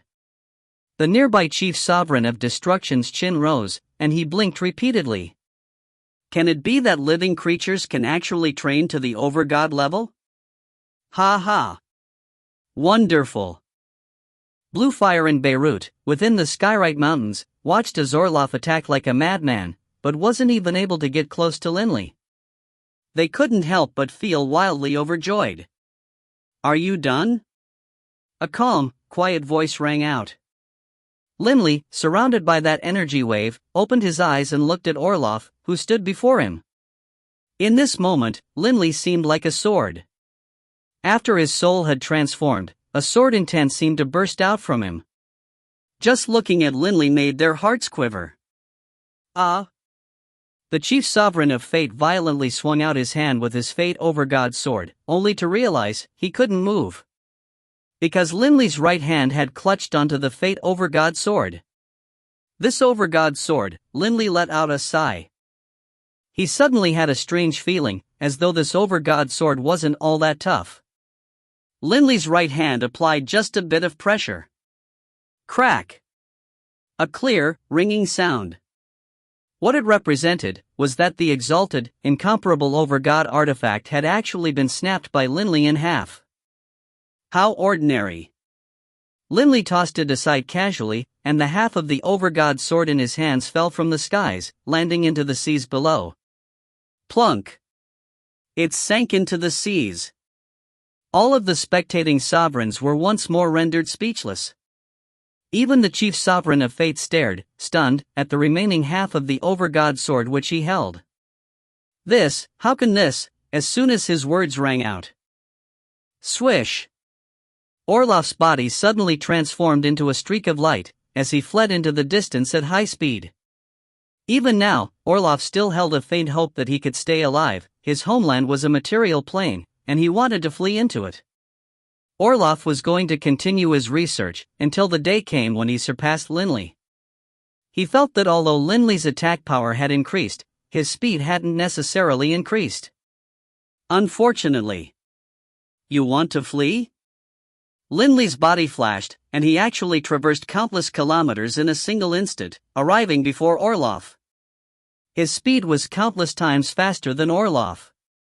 The resolute, unyielding look in Orloff's eyes turned dim. I lost. Completely lost. He understood that Linley, who was able to easily break apart the Fate over God sword, definitely would also be able to easily breach his defensive over God armor. The eyes of the chief sovereign of fate, Orloff, suddenly lit up again, and he stared at Linley. Linley, I hope that you will use your most powerful attack to kill me. Although they were enemies, Linley still felt a hint of admiration for Orloff. Admiration for how insane he was. Fine, then. I will use my most powerful attack to kill you. Linley pressed two fingers together, forming a sword with them. A blurry gray sword that was around 1.5 meters in length slowly emerged. As soon as this illusion of a blurry gray sword emerged, the surrounding space began to tremble and fracture into countless pieces. Orloff stared intently at the illusory sword, his attention focused. Whoosh! The sword pierced through the air. Linley's most powerful sword attack was finally unleashed, his sword intent, fused with 4 types of power. Bang! A terrifying explosion rang out. An unprecedented explosion. Linley's sword seemed to have created a terrifying change in the world. An enormous, terrifying black hole that was nearly 10,000 kilometers in circumference appeared before Linley. Countless amounts of dense gray energy emerged from this hole, pouring into the infernal realm and spreading out towards every direction. Not good. This gray energy spread out so quickly that in virtually an instant, it traversed countless millions of kilometers. The 11 sovereigns who were just slightly too slow in fleeing were touched by it, and anything the gray energy touched was instantly transformed into nothingness. Even their sovereign sparks were melted away into nothingness and disappeared. This entire region was completely transformed into a region of death. Just now, the chief sovereigns of death and destruction, and the various other survivors, were so terrified that their faces turned white. Just now, the terrifying black hole which Linley's sword had created had spewed out limitless amounts of gray energy, which had represented annihilation. Anything touched by the gray energy, whether ordinary deities or mighty sovereigns, and even inanimate rocks and water, were transformed into nothingness. One step slower, and we would have all died. The chief sovereign of destruction remained extremely tense. Just now, what was that? The surviving sovereigns were completely terrified. Although they had seen how powerful Linley was, they had never been so terrified as they were now. The black hole that had suddenly vomited forth that gray energy was simply too terrifying. The nearer sovereigns all died. Not even their sovereign sparks remain. The chief sovereign of death's face was ashen. And that Linley, he was surrounded by that gray energy and transformed into nothingness as well. The gray energy created a region which sovereigns couldn't use their divine sense to scan. These sovereigns didn't know as to what had happened, exactly, when the gray energy had spread out within that region. But there was one thing they were certain of: everything within that region had been transformed into nothingness. Linley. Beirut's face was ashen. Bluefire's face was completely bloodless as well. They had never imagined that such an awe-inspiring turn of events would occur. Linley, whose power had suddenly skyrocketed, actually then vanished within that terrifying gray energy and disappeared. By now, the gray energy was flooding back towards the black hole. It completely vanished, and even the black hole was slowly shrinking, before finally disappearing as well. The terrifying energy wave caused astonishment in the entire infernal realm. Where is this place? Linley stared at his surroundings. The surrounding space was filled with that strange, foggy gray energy. His own 4 types of sovereign power had joined together and formed this exact same type of energy, which had then transformed his body and soul. Just now, his sword attack seemed to have shattered the skies, allowing this energy to cause the deaths of the many sovereigns. Linley turned to look, then saw a translucent membrane. At the opposite side of the translucent membrane was chaotic space. Where am I? Linley's gaze suddenly turned sharp as he stared in front of himself. Because someone had appeared in front of him. This person was dressed in unadorned hemp clothes. He had a head full of wild, tousled hair. This middle-aged man's face had an extremely excited smile. It has been 1,000 grand culpas, but my waiting is finally at an end. 1,000 grand culpas? Linley was completely confused. Second brother, come with me. The middle-aged man smiled, then extended a hand. He grabbed Linley by the arm, pulling him forward at high speed. What astonished Linley was, every single step this middle-aged man took covered a limitless amount of distance. His speed was incomprehensibly faster than Linley's. Why do you address me as second brother? Linley looked at him, puzzled. And who are you? Because you are the very first person, after the passage of countless years, who was able to break through the bindings of the cosmos and enter this place, this Hongmeng Grand Mist. The middle-aged man said with a clear laugh.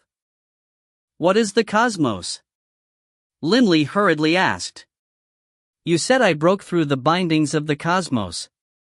Are you saying that the countless planes I live in comprise the cosmos?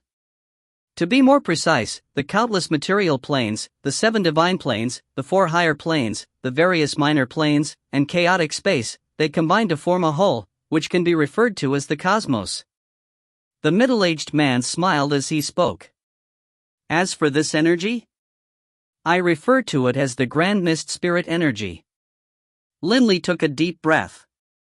Indeed, the chief sovereign of fate had sensed that it seemed as though an invisible hand was controlling the countless planes, and had wanted to break free from this control.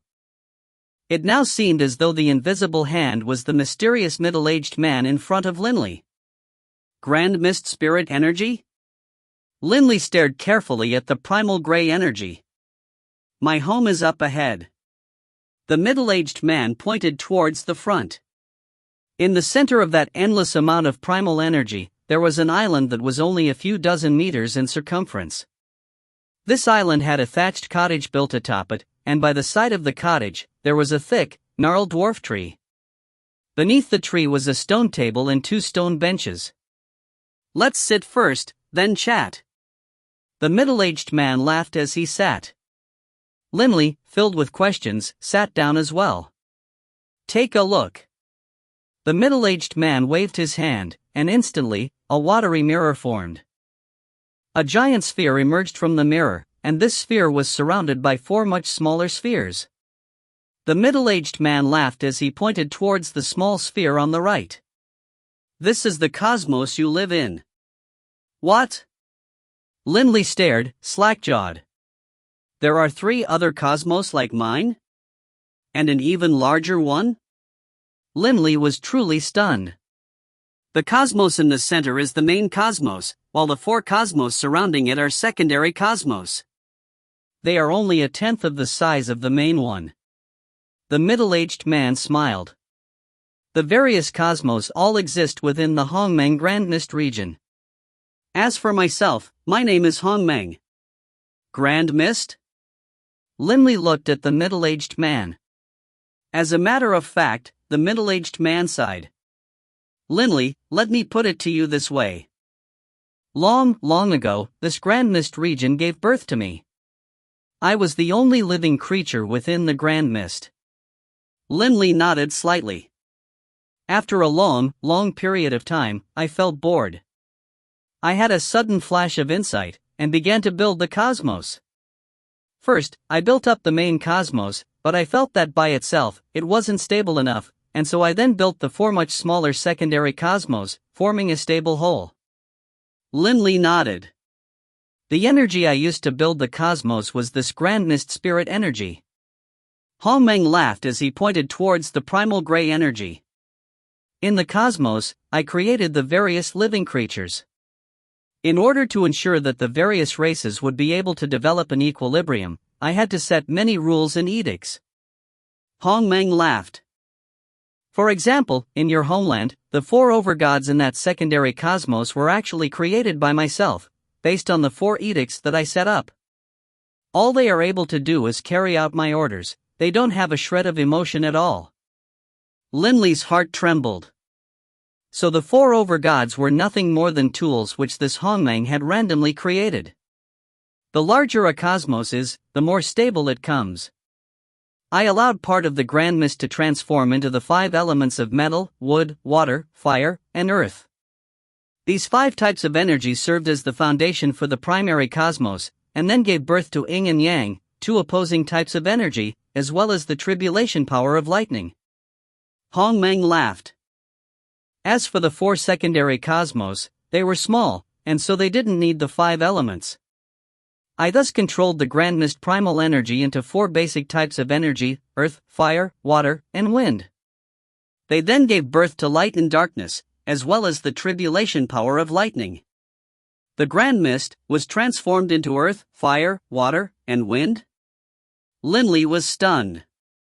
He was beginning to understand. The main cosmos was formed from a foundation of metal, wood, water, fire, and earth, the 5 elements. As for the secondary cosmos, they were formed from a foundation of 4 types of energy: earth, fire, water, wind. Although I created the main cosmos and the 4 secondary cosmos, it is very, very difficult for the living creatures within the cosmos to escape into the outside world. Hongmeng sighed. Very difficult? Linley asked, puzzled. Right. The main cosmos is infinitely vast. There are many, many living creatures which are far more powerful than the sovereigns of your secondary universe. Amongst them are god kings and even exalted celestials, who are capable of sensing the laws of space and the laws of time. If they were to go into your secondary cosmos, they would be capable of shattering the binds of that cosmos. Linley was stunned. The experts of that cosmos were actually so numerous? However, the stability of the secondary cosmos is inferior to the main cosmos, and thus I wouldn't permit lifeforms capable of comprehending the laws of time and space to exist within them. Thus, within the secondary cosmos, it is impossible to train in space and time. At most, a few innate divine abilities would be able to impact them. Hongmeng laughed. Linley nodded slightly. However, Linley, your current level of power has surpassed even the most powerful of exalted celestials of the main cosmos. Hongmeng laughed. Oh? Linley was rather surprised. Because you have a grand mist body. Hongmeng laughed. There are 2 types of powerful bodies. The most powerful is the inextinguishable Xianhuang body, while the slightly weaker one is the grand mist body. You must understand that the grand mist energy is the most basic level of energy there is. Even the exalted celestials of the main cosmos who enter this place will be dissolved into grand mist energy. Because a grand mist body is formed from grand mist energy to begin with, the grand mist energy here won't harm it. Hongmeng explained. Then where does this indestructible Xianhuang body come from?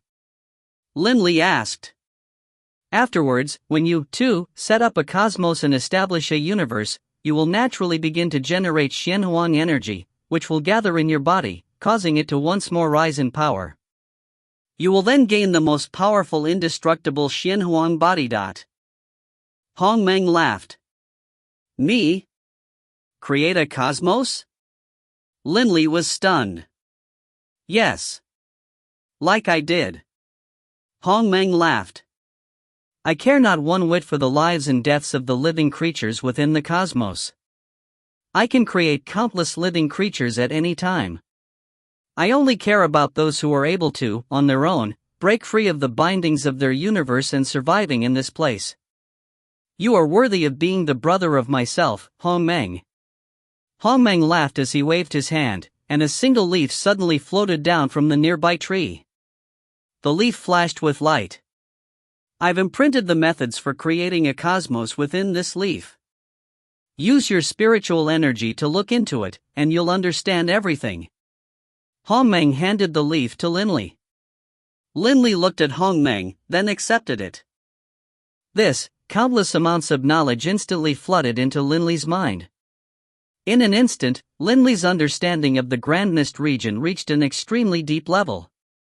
He even fully understood the various ways by which the Grand Mist could be used, such as how it could be divided into the 5 elements, or resolved into earth, fire, water, and wind. So, for me to break through the cosmos required so many coincidences. It was so difficult. Linley now completely understood. Right. Hong Meng nodded and laughed. You just so happen to have 4 clones of earth, fire, water, and wind. If you had an extra one, it wouldn't have worked. If you had one less, it also wouldn't have worked. And then, you successfully underwent a soul mutation. This gave you a chance, but the 4 types of energy in the universe are actually 4 different types of sovereign energy.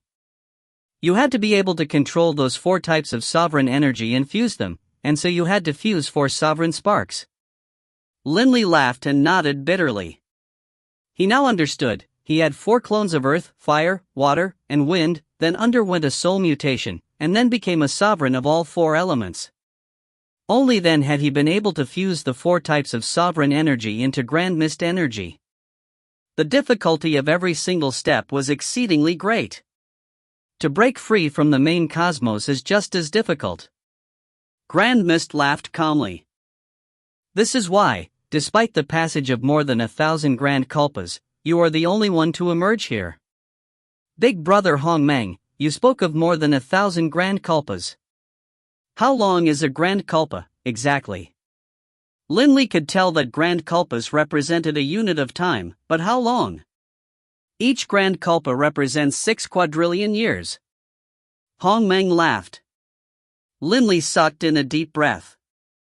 More than 1,000 grand kalpas represented more than 6 quintillion years. In his own cosmos, a planar war was carried out every trillion years. It seemed as though there had been millions of planar wars. How incredible! Linley sighed in praise. Big brother Hong Meng, your 4 secondary cosmos all have different cultures. My home cosmos is the magic cosmos. The other 3 cosmos are the machine cosmos, the bioform cosmos, and the immortal/double cosmos. As for the main cosmos, it includes everything. Incredible! Linley was now completely stunned.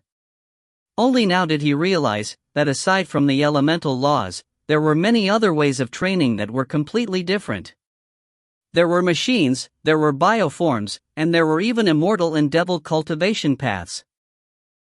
In the future, you'll create your own cosmos as well. When you have time, you can go to my cosmos and take a look. Hong Meng laughed. Oh. Before this, you must take a look at something. What? Linley was puzzled. Hong Meng waved his hand, and instantly, a golden banner flew over from countless kilometers away, landing nearby Linley. This golden banner contained an awe-inspiring prestige which made Linley's heart clench. It was roughly 6 meters long and half a meter wide. Oh, there are words on the back? Linley saw them right away. Behind this golden banner there was a word that was roughly the same size as the banner. The word was very unique. Linley was certain that he had never seen this language before. But as he looked at it, he understood the meaning of this words. Meng, Mist. This is the Golden Grand Mist banner. Hong Meng laughed. It, too, was born from the Grand Mist space. Look at the first line on the Golden Grand Mist banner. Linley looked at it. The very first line on the Golden Grand Mist banner had a single word on it. Hong, Grand, dot. Or, to be precise, the upper left corner of the golden Grand Mist banner had just this single word. Anyone whose name is on this golden Grand Mist banner will become a controller of the Grand Mist region. Upon being a controller of the Grand Mist region, you will be able to freely use the energy of any cosmos, and will be able to calculate the destinies of virtually all living creatures. Hong Meng laughed. But if you wish for your name to be on the golden Grand Mist banner, you have to, at the very least, break through your cosmos and come to the Grand Mist region. Linley, control a hint of your spiritual energy and send it into the banner. Hong Meng said. Linley nodded, extending out some of his spiritual energy. The golden Grand Mist banner instantly began to absorb that spiritual energy, and on the first line, next to the Hong character, another character appeared, Lin. Instantly, Linley's mind was once more flooded with information, as well as quite a few divine abilities. So, there are different levels of Grand Mist controllers as well. Linley began to laugh. I'm actually the same as you, elder brother, we are first-rank Grand Mist controllers. Naturally. The Grand Mist space is vast and endless, but because of stability reasons, the golden Grand Mist banner will only, at most, permit us to create a total of 4 cosmos like the main cosmos I created. Naturally, there will only be 4 first-rank Grand Mist controllers. The 5th controller will naturally have a lower ranking, and the others will all be limited by us. Linley nodded. Only the highest-ranking Grand Mist controllers would understand everything. From today onwards, I have a new name of my own, then, Lin Meng. Linley let out a sigh. Right. Let the cosmos that you create in the future be known as the Lin Meng cosmos. Hong Meng laughed. A hint of solemnity appeared on Linley's face. Alas, my grandpa Doring, after becoming a Grand Mist controller, Linley understood that there was no way a person whose soul had dissipated could be brought to life.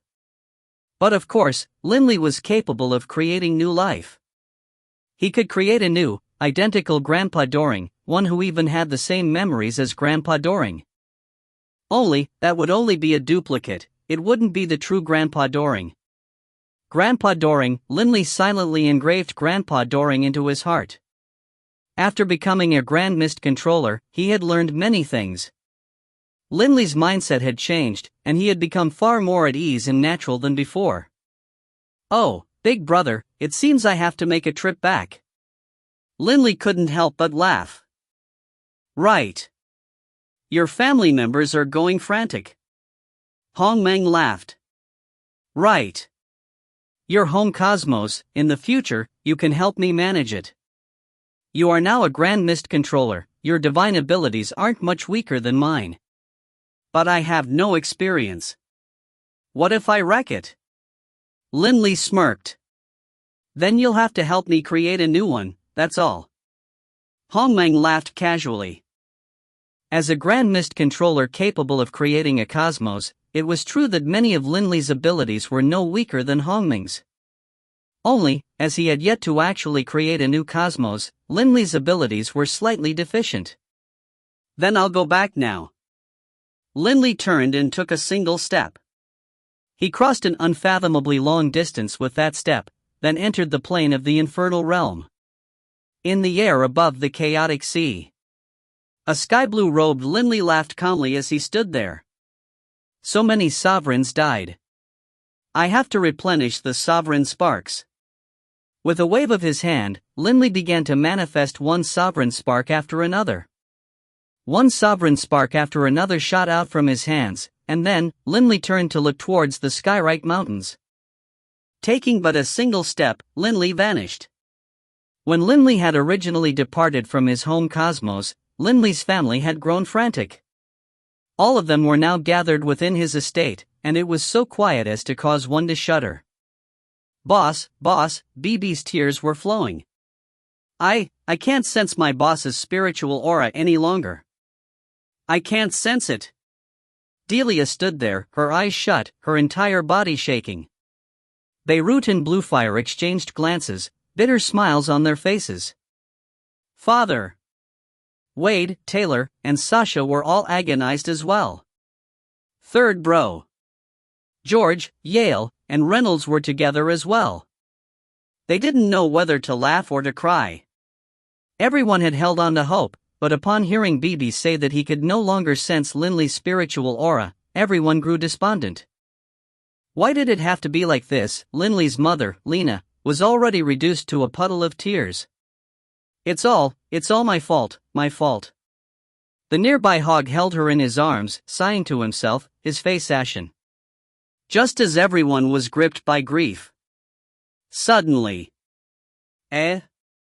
Bibi's eyes suddenly lit up. He originally hadn't been able to sense Linley's aura at all, but now, he could.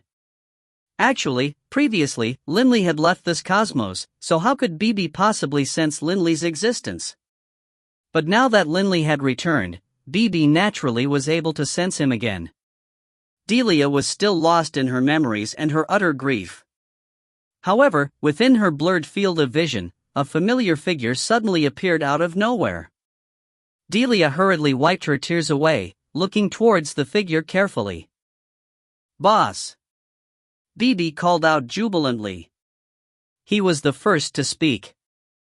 The others stared, wide-eyed, at the person who had appeared out of nowhere.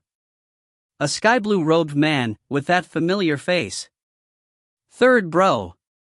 Yale, George, and Reynolds rushed over simultaneously. Linley. Father. Big brother. Finus. If you find any errors, ads pop up, ads redirect, broken links, non-standard content, etc., please let us know. Report chapter so we can fix it as soon as possible. Book 21 Afterward, by author, I Eat Tomatoes. Afterward, by author, I Eat Tomatoes. It's over. Coiling Dragon is over. Don't know what's going on, but after writing this chapter, Tomatoes has a certain feeling, as though the story isn't finished. As though there is much, much more left. Only, there isn't much point to it. In the future, Linley and his family will go on various journeys. Linley will accept his disciple, Clayweg, then go visit and journey through the other, secondary cosmos. The machine intelligence cosmos, the bioform cosmos, the immortal/devil cosmos, and even the principal cosmos and the other cosmos. Many of the 8 great clans that later appeared within the Linmeng cosmos were actually the original inhabitants of that cosmos. Everyone should be able to tell by now, right? Linley is the Linmeng of stellar transformations, the second controller of the Hongmeng Grand Mist. With a Grand Mist body, he broke through the barriers of his cosmos and entered the Grand Mist space. Actually, the carvings of the Mountain of Exalted Celestials and some other things in stellar transformations were pointing to this long ago, huh? Right. It's all over. Coiling Dragon is over. Tomatoes currently feels quite torn, huh? This book has brought Tomatoes much joy, but also quite a few frustrations. But, in the end, it has made Tomatoes' life more interesting. Most important of all has been everyone's support, reading, bookmarking, etc. And of course, all of the monthly tickets you have been sending. Tomatoes feels very grateful to everyone. It's over. Coiling Dragon, more than 3 million characters long, is over. In the end, Grandpa Doring didn't come back to life. Stellar transformations in Coiling Dragon, to be more precise, make up the Grand Mist duology which Tomatoes originally envisioned. And now, it's all over. After having finished Coiling Dragon, Tomatoes really needs to take a good rest. Afterwards, Tomatoes will prepare to work on a new story. This new book is something which Tomatoes had already begun to formulate, even before writing the story Inch of Radiance, but never dared to actually start moving my pen. That's because the material for it is excellent. In the past, however, I felt my mastery over plot wasn't good enough, but now, I feel like it is about time. This new book will be a more Eastern-type fantasy. It involves the most thought and plotting that Tomatoes has ever used. But of course, for now, Tomatoes needs a good rest. To recover his energy. The plan is to have the first chapter of the new book be uploaded on July 28th. Phew, it's finished. Tomatoes, here and now, would once more like to thank everyone for their year of support.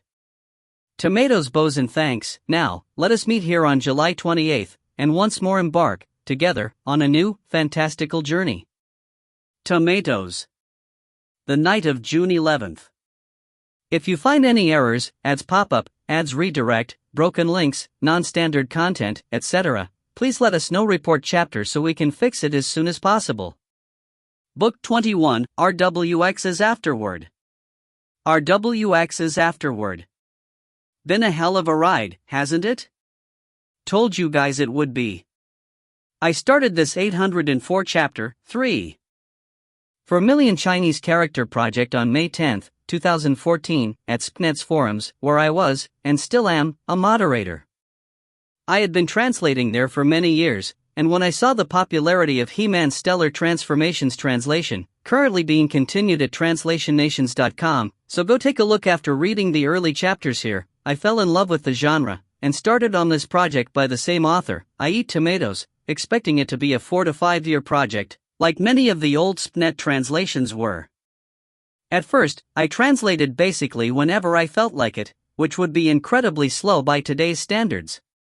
By December 4, 2014, I had translated up to Book 3, Chapter 8 or so, which was roughly 56 chapters in 5 months, 2 chapters a week, an incredible pace by former standards, although still dwarfed by He-Man, bless him, wherever he is. At that time, this lovable, paranoid fellow who named himself the Leecher, and was anything but, PM'd me on SPNet, insisting that he wanted to send me a nice donation to both thank as well as encourage me to translate faster. As the Leecher was afraid of his name/details being seen, he insisted on sending Amazon gift cards rather than a donation, and I basically said, sure, and cranked out a bonus chapter or 2 in order to thank him. A cycle had begun, and others scrambled to donate as well. This was far more work than I had bargained for, but I did what I promised, and this resulted in a virtuous, albeit exhausting, cycles of more updates equals more viewers equals more donations equals more updates. On December 22nd, I formally started Wuxia World for Coiling Dragon. And now, 11.5 months and 748 chapters after December 4th, at an average of 15 chapters/week, for 11 months, here we are. At the end of the road. Coiling Dragon is now complete. For better or worse, it has completely upended the translation scene, in terms of making more people aware of what translators are worth, in terms of making taking donations socially acceptable, and thus promoting a virtuous cycle of good translators, but alas, also incentivizing bad ones to jump in for a money grub, in terms of bringing the Xianxia/Chinese fantasy web novels to the forefront, in terms of changing people's expectations on what a fast translation speed is, and more. But Coiling Dragon didn't just change the translation scene, it changed my life, both for the better as well as for the worse. As many of you know, I do have a full-time, professional job that I usually spend an average of 50 hours a week on.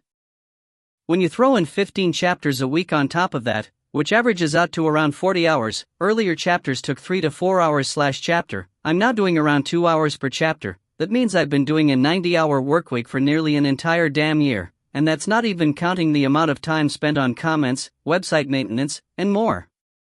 Honestly, I'm exhausted. Truly, utterly exhausted. Like tomatoes before him, RWX, too, needs a good rest.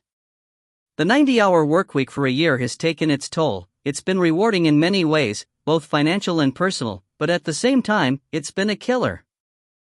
I've had no social life for a year. I've gained 30 lbs from all that sitting in front of a computer, my right hand cramps at the pinky, from continuous stretching to the shift button, I haven't gone out for a date in ages, the list goes on and on.